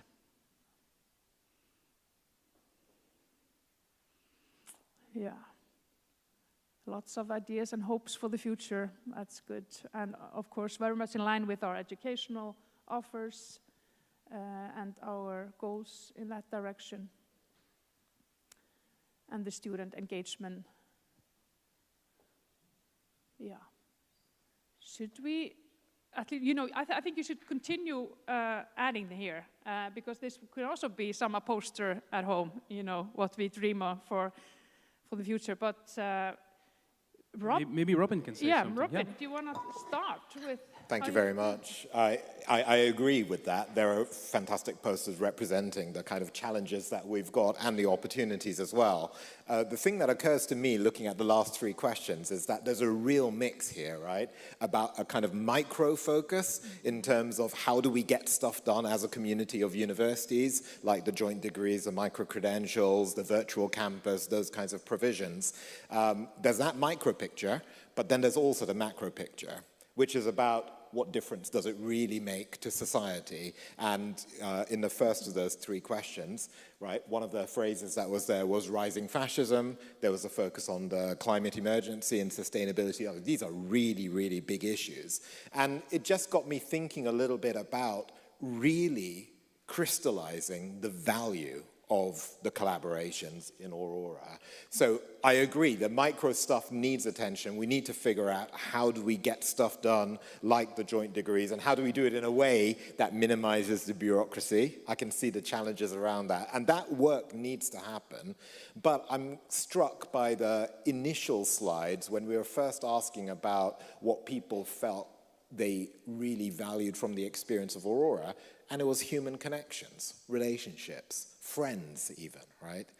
And I'm wondering here about one overarching theme, and that's community cohesion. Whether there's something very fundamental about bringing people together over major societal differences. We all know that we're facing a world which is very fragmented, fractured, a huge amount of division and polarization. And if through our communities of practice, if through our joint degrees, through our virtual campus, we can make a difference not just to ourselves as universities, but also to the wider world, and think about bringing people together. I mean, maybe that's too lofty an ambition, I don't know, but if we can do something to nudge or to influence or to be able to inform practice out there beyond the bubble, to bring a more cohesive community in the face of all of these challenges, that feels very much worthwhile goal for us. So I wonder whether through working together in the next few years through to 2030, we could have that as an ambition, to really think about creating a more cohesive community. Mm-hmm. Thank you, Robin. Eliska, do you want to take over? There's a mic from Robin. I was very much pleased to see the student engagement and student representation being in the center of the results. And I can assure you that we in the ASC are doing our best to actually deliver results. Me and our president, Simona Gibalova, and also all of the members of the Aurora Student Council are trying to let the other people and the students being heard. So we are very much grateful to have the platform where we can actually have a say in how it's going to be shaped. And also, like, hearing that being recognized in the midterm review was just so great, because we believe that it has a sense, because yesterday at the dinner we had a conversation that we are the students now, and we don't know what's going to be in the future, but the people now creating the system for the future students were students 20 years ago, let's say, but we are the students now, we have the experience as a students, but the people building the frame, they have the experience of being a student themselves, but also knowing how the system works. So the cooperation between us and them, I think that's nothing better than that, because we can both join the forces and create something more beautiful and great for the people coming after us. So I think there's nothing better than joining the forces, and I think in general the Aurora is about joining forces interdisciplinary, culturally, in all of the areas that we can have. So I was really pleased. Great. So it would be nice to hear from all of you for these final big questions. So, but we have like 3-4 minutes left. And maybe right? also on the challenges. I would very interested to hear about that. If I may give you a compliment, Alexander, I think you sent us an email some weeks ago to the work package leads, and one of the questions was, what would the headline be, like a newspaper headline, about what your work package has achieved? And I was like, oh, in 2035. I think that's the right thinking. I don't know what the answer is, but it's the right thinking, because this is what the European Commission wants from us. So it's nice to put another task team, another deliverable, and so on, but we need to think in higher numbers. And just to show what I did is I'm like, okay, I'm going to come up with a real stretch goal. 10,000 students have been working with the Seismic app. And then I looked at, like, we already have 4,000 students on there. So with 5 years, that's pretty easy. We are already there. So we cannot be on an easy path. We need to make more stretch goals. We need to have more demanding goals for what we want to do. Because otherwise, the European Commission will ask us, why should we support you if you just keep on doing what you're already doing? So we need to be ambitious. I don't know what the answer is for 2035, but it has to be a convincing one. Thank you. Thank you. So I also think that we have to have the great ambition, so what we are working for, what kind of knowledge and what can we do for the society, but that's already what we have for each of the university. And get a common knowledge, I think it's very important, a common strategy. However, to be sustainable, in my opinion, it's very, very important to have formats, to have courses, to have interaction in research as well as in teaching. And when I see here the need for a joint degree, I can understand it totally, because we established one very big joint degree. It was a very tough work to do. It needed a lot of commitment of administrative staff, of lecturers, of students also. So, and I'm very optimistic that this will sustain in 2030 still, right? And when I think what is sustainable, I agree with joint degrees. However, seeing what can we do in the next 2 years, I do not see that we can now establish a new joint degree, because this needs a lot of work, and this is also very tough to do it because due to the national laws, so Austria was saying quite nice to do it here, but nevertheless it was tough to establish it. So for me, it would be much more realistic to do smaller formats like micro-credentials and agree in which kind of area we want to have it, to really pronounce if you want to be a social entrepreneur and have the best education, do this micro-credential, for example. If you want, and put it as a certificate into your CV, so you can show it wherever you are going to work, you can show it, the students can do it. And we can build on research there too, right? Because it's very important that we have a connection between research and teaching. So to agree for a strategy, what are our high goals, I agree totally. But what we can do in the next 2 years, we have to be a little bit more realistic to break it down and say, okay, let's focus on this subject and this format and where we want to establish it. And go for 2030 for a joint degree, yeah, I would be happy to. Thank you. Good, thank you, Janet. Sylvester, some final words? Yes, dear people, I have the final word, which is great, of course. So I concur with a lot of speakers here. So we have the theory of change. So we have to have big ideas what you want to have to do in the world, to have an impact. And then we peel it down up to the bottom. So what is the thing that we were going to do today or tomorrow? What will be the next step? So it really requires a balancing act between being pragmatic, being lean and mean by taking risks. Also sometimes, just get rid of institutional rules, just try it out. I think that's very important at this point. And then take some further steps. And the intermediate, say in 2030, having like a joint degree, which can really show this is our joint degree, and it is about focusing on maybe one or two of the aspects that were on the board. I think that would be a really great achievement. And then this balancing act between the pragmatism, getting admin rights, getting all the data in, and then really having people be enthusiastic to teach all these things with these wonderful groups of students. Because I know if they're once in your classroom, it's like a great experience, but there's a lot of things that need to be done to get there. And I think if we really try to be entrepreneurial within Aurora itself, we can get there. So I'm hopeful in this respect. That would be my final words, if everybody works together. Yes, thank you so much. Some words of hope from Sylvester. Thank you very much. Words of hope. That's a great ending to a wonderful lunchtime and a great afternoon. And thank you for attending. And thank you to our panel, of course.